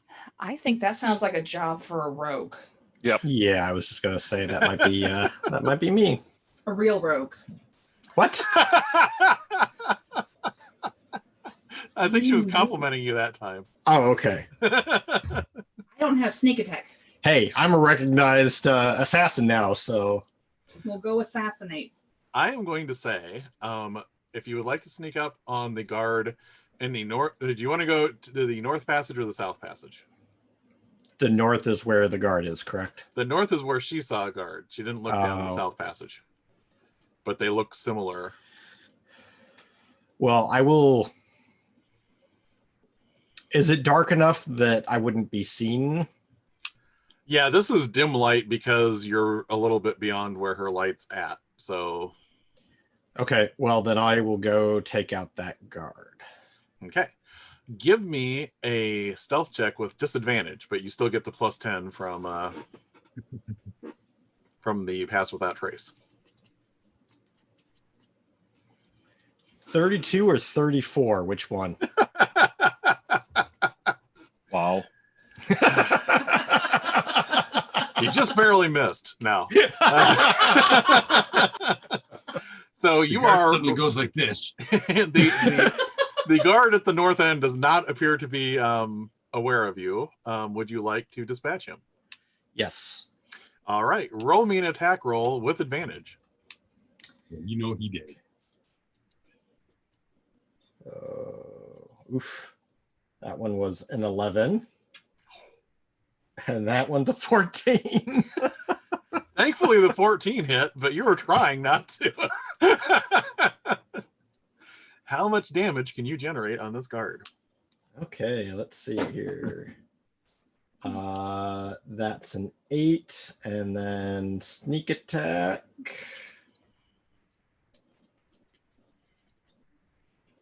Oh, come on, sneak attack. Jeez. 15 total. I am going to say you could still take him out with your second hit if you roll well. Yeah, I was gonna say I've got a bonus action. You just don't get sneak attack on this one. Oh yeah. Whew. Are you adding your 23. Are you adding your +1s? Yeah. Okay. Yeah, I have it on D&D Beyond. Yeah, so that one was a 23 to hit. Okay. So you stab him and he is surprised and goes "Irk" and looks around, but hasn't made much noise yet. And then that's a 7 damage. Okay. So, give me I'm basically assuming you're going to try and quiet him as you are finishing him off. So give me another stealth check with disadvantage. Unless you don't mind him making noises as you're No, I'm gonna do the stealth check. Okay. So that's 30. And then nat 20, so a 40. Okay. Jesus. Well, I mean it's disadvantage, so it's the 30, but So yeah, all of the people that are sleeping have disadvantage on their passive perception to be woken up, and the guard that is actively watching the southern pass does not hear this. So yes. Now there is a door that leads to these barracks. What would you like to do with this door? If you look in the room, there is probably about a dozen people sleeping in here. I am going to take the dead body and look for an empty bunk and put it in one of the empty bunks. Okay. I would ask you to roll me another stealth check, but there's no point. After this. Mm-hmm. So are you going to close the door? Was the door already open? No, it was open. Okay, I'm gonna leave it open. Okay. So now the person in the south passageway, what would you like to do? Since he's still completely oblivious, I'm just gonna do the same thing on this guy. Okay. Give me a stealth check with disadvantage. Actually, no, this one is just a straight stealth check because you're not potentially alerting the guy on the other. Okay, that would be 23. Okay. He does not know you're there. That's a low roll for me. Yeah. What happened? I rolled a 3. Yeah, so And you have advantage on the first hit? There was an uneven cobblestone, and that tripped me up. Okay, first hit. Come on, big number. That will be a 21. Okay. And damage on that is 11. Okay. Plus, much better. So 24 damage total. Oh, okay. He is clearly bloodied and almost dead. Okay, and then second hit. If you hit, he's probably dead. 26. Yeah. Okay, and then 9 damage. Okay. Now I will ask you again. This time you will do a stealth check with disadvantage if you would like to silence him as he dies. Yes. Oh. So that's probably what it's going to be. I rolled a 1. Oh God. However, I'm lucky. Yes. So do I reroll both those or just that one? For lucky, you just or is it the luck feat or is it your It's the lucky luck for feat. Avalon? Luck The luck feat, you just spend one of your 3 luck dice, and then you take because luck is really weird because if you spend a luck die on something you had disadvantage on, you take the highest of the 3 dice. Okay. Oh, you're freaking kidding me. So I rolled another 1. So you were at So you're at disadvantage.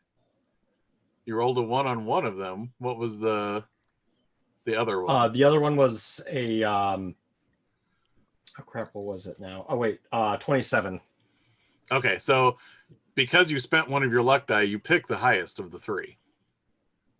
Oh, okay. Yeah. Weird. So it effectively switches, it transitions. Disadvantage to advantage. Yes, the best time to spend a luck die with the lucky feat is when you have disadvantage. Oh, okay. Yep. So 27. Okay, that is higher than their passive of 8 that you would have to roll above to keep from waking them up. Actually, see, how does- your one might have also been that high enough. That is true. I mean, So I tried covering his mouth, and that didn't it missed, and then he ended up just choking on his own blood and not making any sound. So okay. Whew. So I am going to change what you see now, because you can, at least for now, maneuver past those sections. So we'll get rid of these. And I have some ideas for on our way out. Fire. Yup. So, this is here. This is here. So the hallways you were just at are here. Or wait, I keep forgetting. You can't see that until I do the pointer thingy. The hallways you were just at were back here. Okay. And then the big open chamber.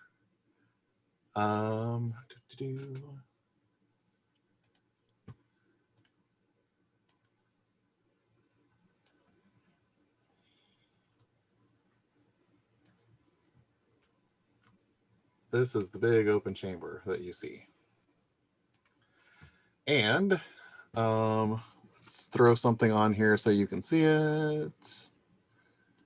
We'll say this is the altar that you see at the far end, where there is a book. Is there anybody in the room? Funny you should ask that.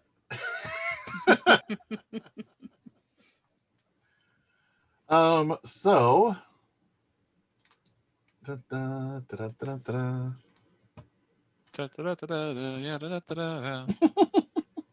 yeah, this will work for that. And let's see. Yep, that's what I thought. Good. Ooh. Whoa. Oh, Wait, did it just get bigger? yes. Yes, It did. because it's That's not huge. fair. So what that actually looks like, the mouth and the tongue is accurate, except there's like 3 or 4 of those. Ah. And there are also tentacles in between all of those mouths and teeth. And this thing is huge, and you don't know what the hell it is, but this is a big, horrific thing. It's gross, is what it is. Yep. Attack it. Spells. No, no, Damage. no. Time out. I look, is there anything else in the room? Besides the altar that has the book on it? No. Okay. Well, there's symbols like written in blood on the walls, but that's just typical Erlich stuff. Yeah, you kind of expect that. Is this thing awake? Alert? Yes. Okay. Yes, it is hovering between you and the altar. Hovering? Yes. Kill it more. Kill it again. Well, I can turn invisible, guys. Does it see us? Well, give me a group stealth check. Do we still have our bonus? Yes. Yeah. Woo, 30! I rolled a 20. 35. 27. All right. Well, that means against its passive perception of 10, it has not noticed you yet. So Kill it it is faster. just hovering in between you and the altar. All right. Before you get too excited, Z, if we make noise, there's going to be 24 guards between us and the exit. Shit. Okay? That's important. Okay, so I can turn invisible. I can sneaky up there, snag the book, and then we make like a tree and get the fuck out of here. I love this plan, except for the part where if this thing can see invisible, It's true. But hey, Well. we don't know. Either we take the chance and not fight it, or we have to fight it. What does the floor look like? It's stone. You Like actually how smooth / rough? Is there stuff on it? you notice what is very weird about this room is the floor all the way up to here has been, even the walls have been like wet and slimy from, the last month or so of being flooded. This room is bone dry. It's stone, but it is bone dry in here.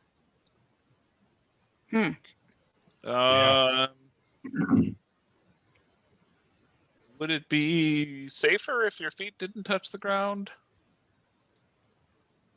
Could be. I cast fly on you. Okay. Morgan, you can fly now. I can And fly you're now. invisible. Yep, I'm gonna drop my channel divinity, Okay.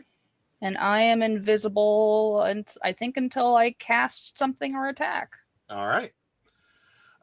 So give me your stealth check to get by this thing.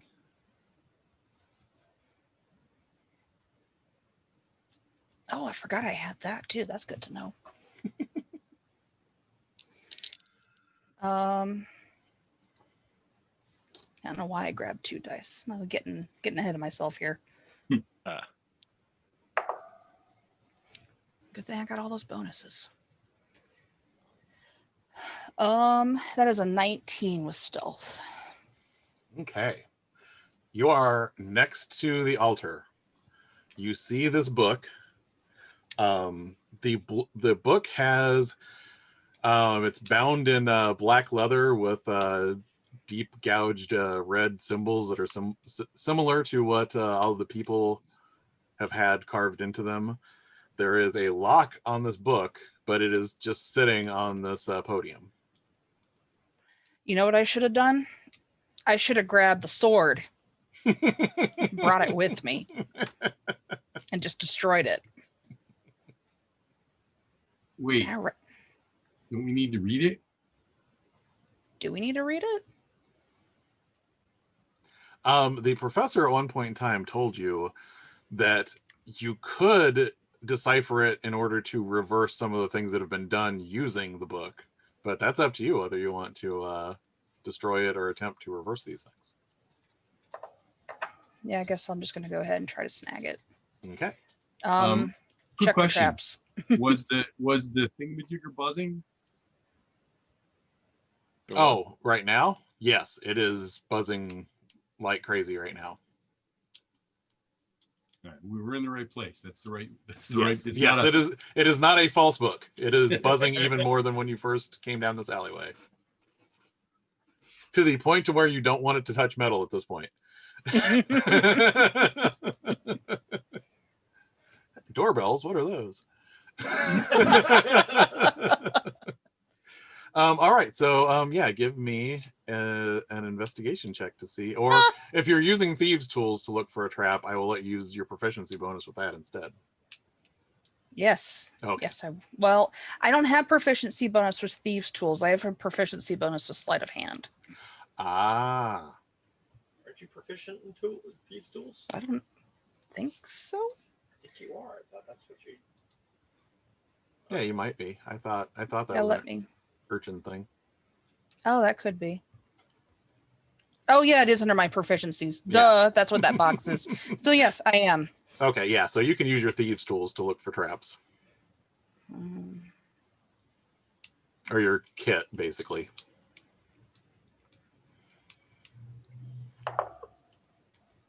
Ooh, that's a 10. Looks fine. Clearly, it's safe. Yep. I'm going to lift this thing up and all the bells and whistles are going to go off. All right. All right. So reaching for the book. Came this far, yellow. Okay. Give me a constitution save. That's not great. I'm going to use a different die. Natural Natural 20. That's good. Suck it, son.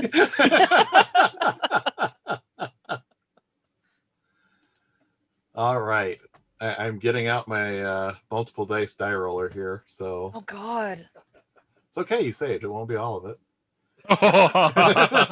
Yeah, we know how many hit points I have. All right. My last dying breath is used to hurt the book across and yeet it. So you would have taken 60 necrotic damage, but instead you're taking 30. Are you still conscious? Barely.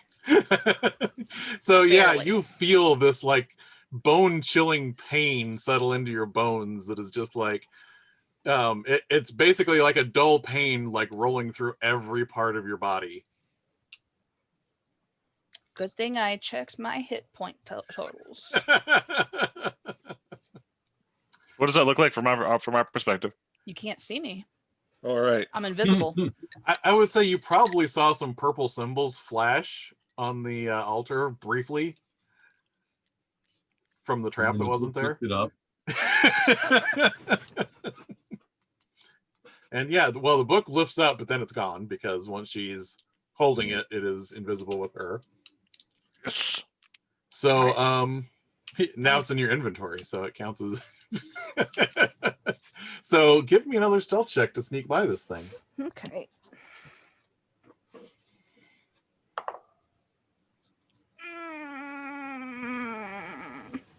What's that? 17. Oh, okay. So I you're rolled a 2. you're Thank at the God I have that spell. you're at the other end of the room, and the hovering thing has not noticed you yet. I'm going to roll to see if it's noticed the book is missing from the podium. It has not noticed the book missing from the podium yet. So you are all at the entrance of this room. Would you all like to try and stealthily make your way out of the passageway? Yeah. Fuck yes. Let's get out of here. All right. So if you could all give me one last group stealth check. I don't mean one last like it's the last one of the campaign. Unnatural 20. 32. 22.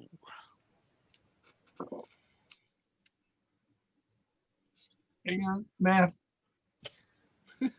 Okay, 20. All right. So you all have Thank managed goodness to, for that spell. You not only snuck past the otherworldly creature that was hovering there, and past the hallway where the people were sleeping in the barracks. You managed to get back up to the alleyway. What are you going to do now that you're in the alleyway? Get the fuck to the other other side of Light it town. on fire. Light it on fire. I have to let you know this after this just happened, but that thing had tremor sense. That was Oh. Well done. Well done. A flight spell well spent. I was like, oh man, but then like, would it help if your feet didn't touch the ground? And I'm thinking in my DM brain, yes, it would. You know what would have been really funny is if somebody would have said nah.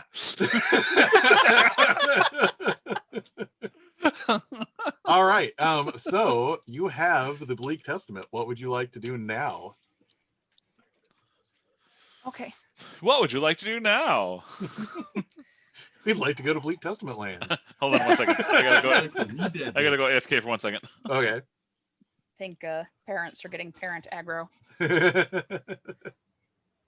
Well, I was thinking once we wrap up where you head, we'll probably wrap it up for the night because this feels pretty momentous to end on, getting the book now. Yeah.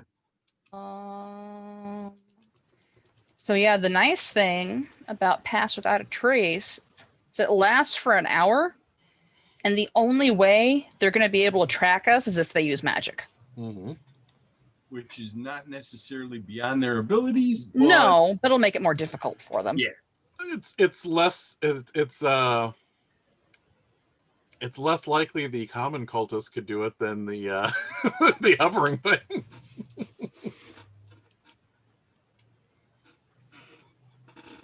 No, I think we should read it and figure out how to reseal the seals and then destroy the thing. Or feed it to a lamplighter. I don't know if a lamplighter would want to eat it, but that's an interesting idea. Well, I know lamplighters have no love for Erlig, so Oh man, that was quite the Mission Impossible theme. that was good. I like that. So yeah, how would you like to wrap up now that you have the book? Where would you like to go? Back to HQ to read it. Okay. I'm almost thinking, in case they do have a way of tracking us. Ooh, good point. Considering we had a way of tracking the book, they might too. Yeah. Let's go back to the professor's house. Yeah, that's what I was gonna suggest. You know, it's what, 2:00 in the morning now? Yeah, sure. Let's just roll on up in there. To where now?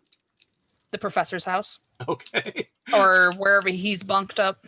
So yeah, you go into the boarding house and you start like knocking on the door, and like you hear other people in some of the rooms saying, "It's the middle of the night. What are you doing?" And the professor is like, "I have a crossbow." Oh, you don't. We know. Just open a door, Prof. Oh, it's you again. And he, click, click, click, click, slide, click, click, opens the door. I wasn't really expecting you in the middle of the night, but Yeah, neither were we. We have it. Oh, come in. And he like suddenly is much more awake, and he starts going around lighting oil lamps all around. I'm still invisible. Like I am riding out this invisibility, flying everything as long as I can. So he hears you say that, and he starts lighting the lights, and then he realizes he doesn't see you anywhere, and he goes, I did just hear someone, right? Yes. I didn't, wasn't that the Morgan, the priestess, that she was right here, correct? Wasn't she? Yes. I'm here. She's You invisible. see, that explains it. She's actually Oh dead. no, it only You're hearing her spirit. How's it's a pretty short duration. Okay. So I am still flying, but Yeah. So he clears off the table in the room, like with his arm, like unceremoniously knocking like cups and plates off and everything. All right, let's have a look at this. boom. And you set that down. He's like, might I have the cipher? Do we trust him? I mean, I can just read it for you. Well, it hasn't been translated. I know you probably are well read in a number of languages. This is an ancient script. There's no way that you would know how to. I read off the first line. Where did you learn that? I have my ways. Nobility has their ways. So he looks at all of you and says, well then, if you would like to join me in reading this, I'm going to start taking copious notes at this point in time so we can figure out how to reverse the things that this book has done. And he pats the book, and like this dust comes up off of it, and he starts coughing and coughing and coughing. I lean over to Morgan and say, "How will we know? When will we know if there's a trace on it?" I'm more concerned with the fact that you're going to have to heal the professor because he's about to die. Oh, do you look hurt at all, Morgan? I probably look a bit pale. Okay. So at this point, the dust is kind of getting into his lungs, and he's starting to turn shades of blue, and his lips are like almost black at this point. That's And unfortunate. He has taken, let's see, how much does he actually have? Nope, it doesn't kill him outright, but he is incapacitated now. Heal him. Spare the dying? Does he like fall down or what? Yes, he is currently not breathing. Once you hit spare the dying, his posture kind of relaxes, and he takes a breath in. I'm going to channel 1d6 of healing into him. Okay. 5. And he wakes up again, and he goes, I think that dust wasn't healthy. No. Oh, really? We will have to be very careful around this book. You should Yes. really be more careful. Oh, there's Lester Restoration. Okay. I was like, I thought I had it. And I think we will call it there. The only thing I would like to do is ask, what are you planning on doing next? Just so I have a little bit of an idea. I am not comfortable with him taking notes. I don't want any additional record of what is in this book. Okay. And like, if he pulls out paper, I'm just going to be like, nope. Okay. So he will say, well, it's going to make it more difficult to come up with reverse incantations unless somebody could just, like remember what these words say and could keep in mind what and like as you're saying this, Zindlane is just like looking at the pages and being able to read. Oh, this is an interesting passage right here. All right, that might not be a problem, but I will have to direct you as to what parts of the book to reference when you are trying to undo things. And I'm like, what does blah blah blah mean? Oh, don't you actually mispronounce the second syllable, but don't pronounce that second syllable correctly. Oh, I get it. Yeah, there's certain things you probably don't want to read out of that book live. Never read the Latin. Must not read from the book. Oh, okay. So you're not letting him take notes. Is there anything else? Is there some direction you're planning on doing? Because basically what he's going to do is he's going to anything that's been summoned directly by this book, you can use the book to attempt to banish. Nice. That's probably a good thing if we can banish the creepy watch creature. Yeah. In case it is able to trace the book. And Yep. you I will think also be that's- able to restore anyone that has been scarified against their will. It won't get rid of the scarification, but it will release them from being hollowed out by Erlig. Good. So those are two things you know for sure you will be able to do with this book now. That sounds like we should go like on a kidnapping spree and like deprogram all the culties. Like, just start like a cultist anonymous club. Kinda, yeah. Also, like, I don't know how immediate this is, but it's one thing that I want to do is I want to meet with Mother Shark and or Grandmother Shark, Mm. Madam Shark, and The sharkness. and present myself as the perfect entity to build unity around. Okay. So, unless it involves the ragmender. No, the Ragmender doesn't even know anything about me. He doesn't like this guy named Xander. He does look a little different now.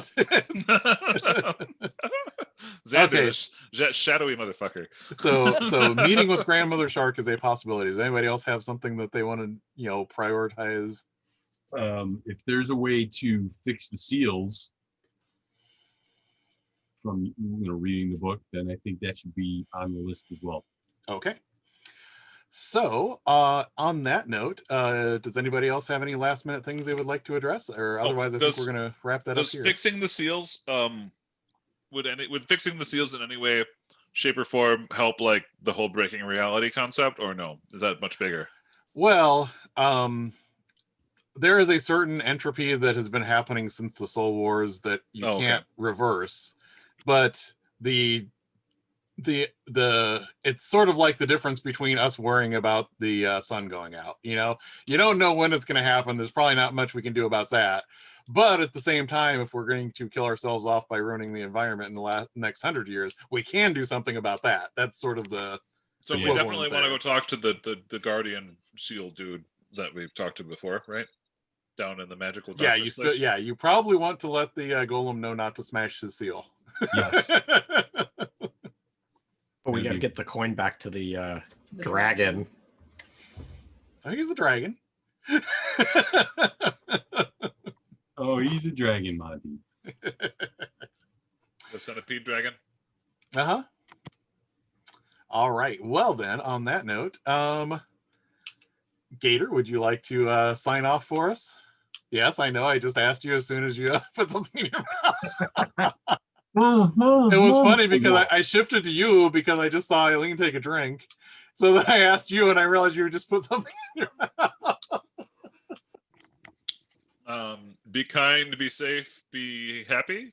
And I hope you enjoy our wonderful character interaction. Brandon, is there anything you would like to sign off with? So the question came up of what I was going to name the my swords, and looking over some traditional thieves' cant and some other ideas I've chased, I'm going to go with swag and whack. I like it. I like it. That's good Assassin's Guild names for us swords. We don't want these to sound epic. We want them to sound, Brings a whole new meaning to the term whack-em. Eileen, is there anything you would like to sign off with? No, I've been having a lot of fun and enjoying this character. I almost started channeling my my old sorcerer and setting fire to the cultists while they were sleeping. But if it wasn't for that darn hovering entity. Yeah. There's always plans for tomorrow night. What do you want to do tonight? Plan to set fire to the cultists. Same thing we do every night. We could bring the angel back and have a catapult too. Bob, is there anything you would like to sign off with? Oh my God! Would just Sorry. That's right. I would just like to say that it's not over. Depending on when you listen to this, stay home as much as you can. If you have to go out, mask up. Yeah. The vaccine is on its way, so yay. But be safe. Be kind to each other. 2021. Definitely. Let's hope for a better year. Rock and roll. Morgan, we could be the catapult. Be the catapult. Honestly, I prefer trebuchet because it's a more fun word. I turn invisible. You cast fly. Be the trebuchet you want to see in the world today. There you go. I don't think there's a better message we could end on there. Good night, everybody. Good night. Good night.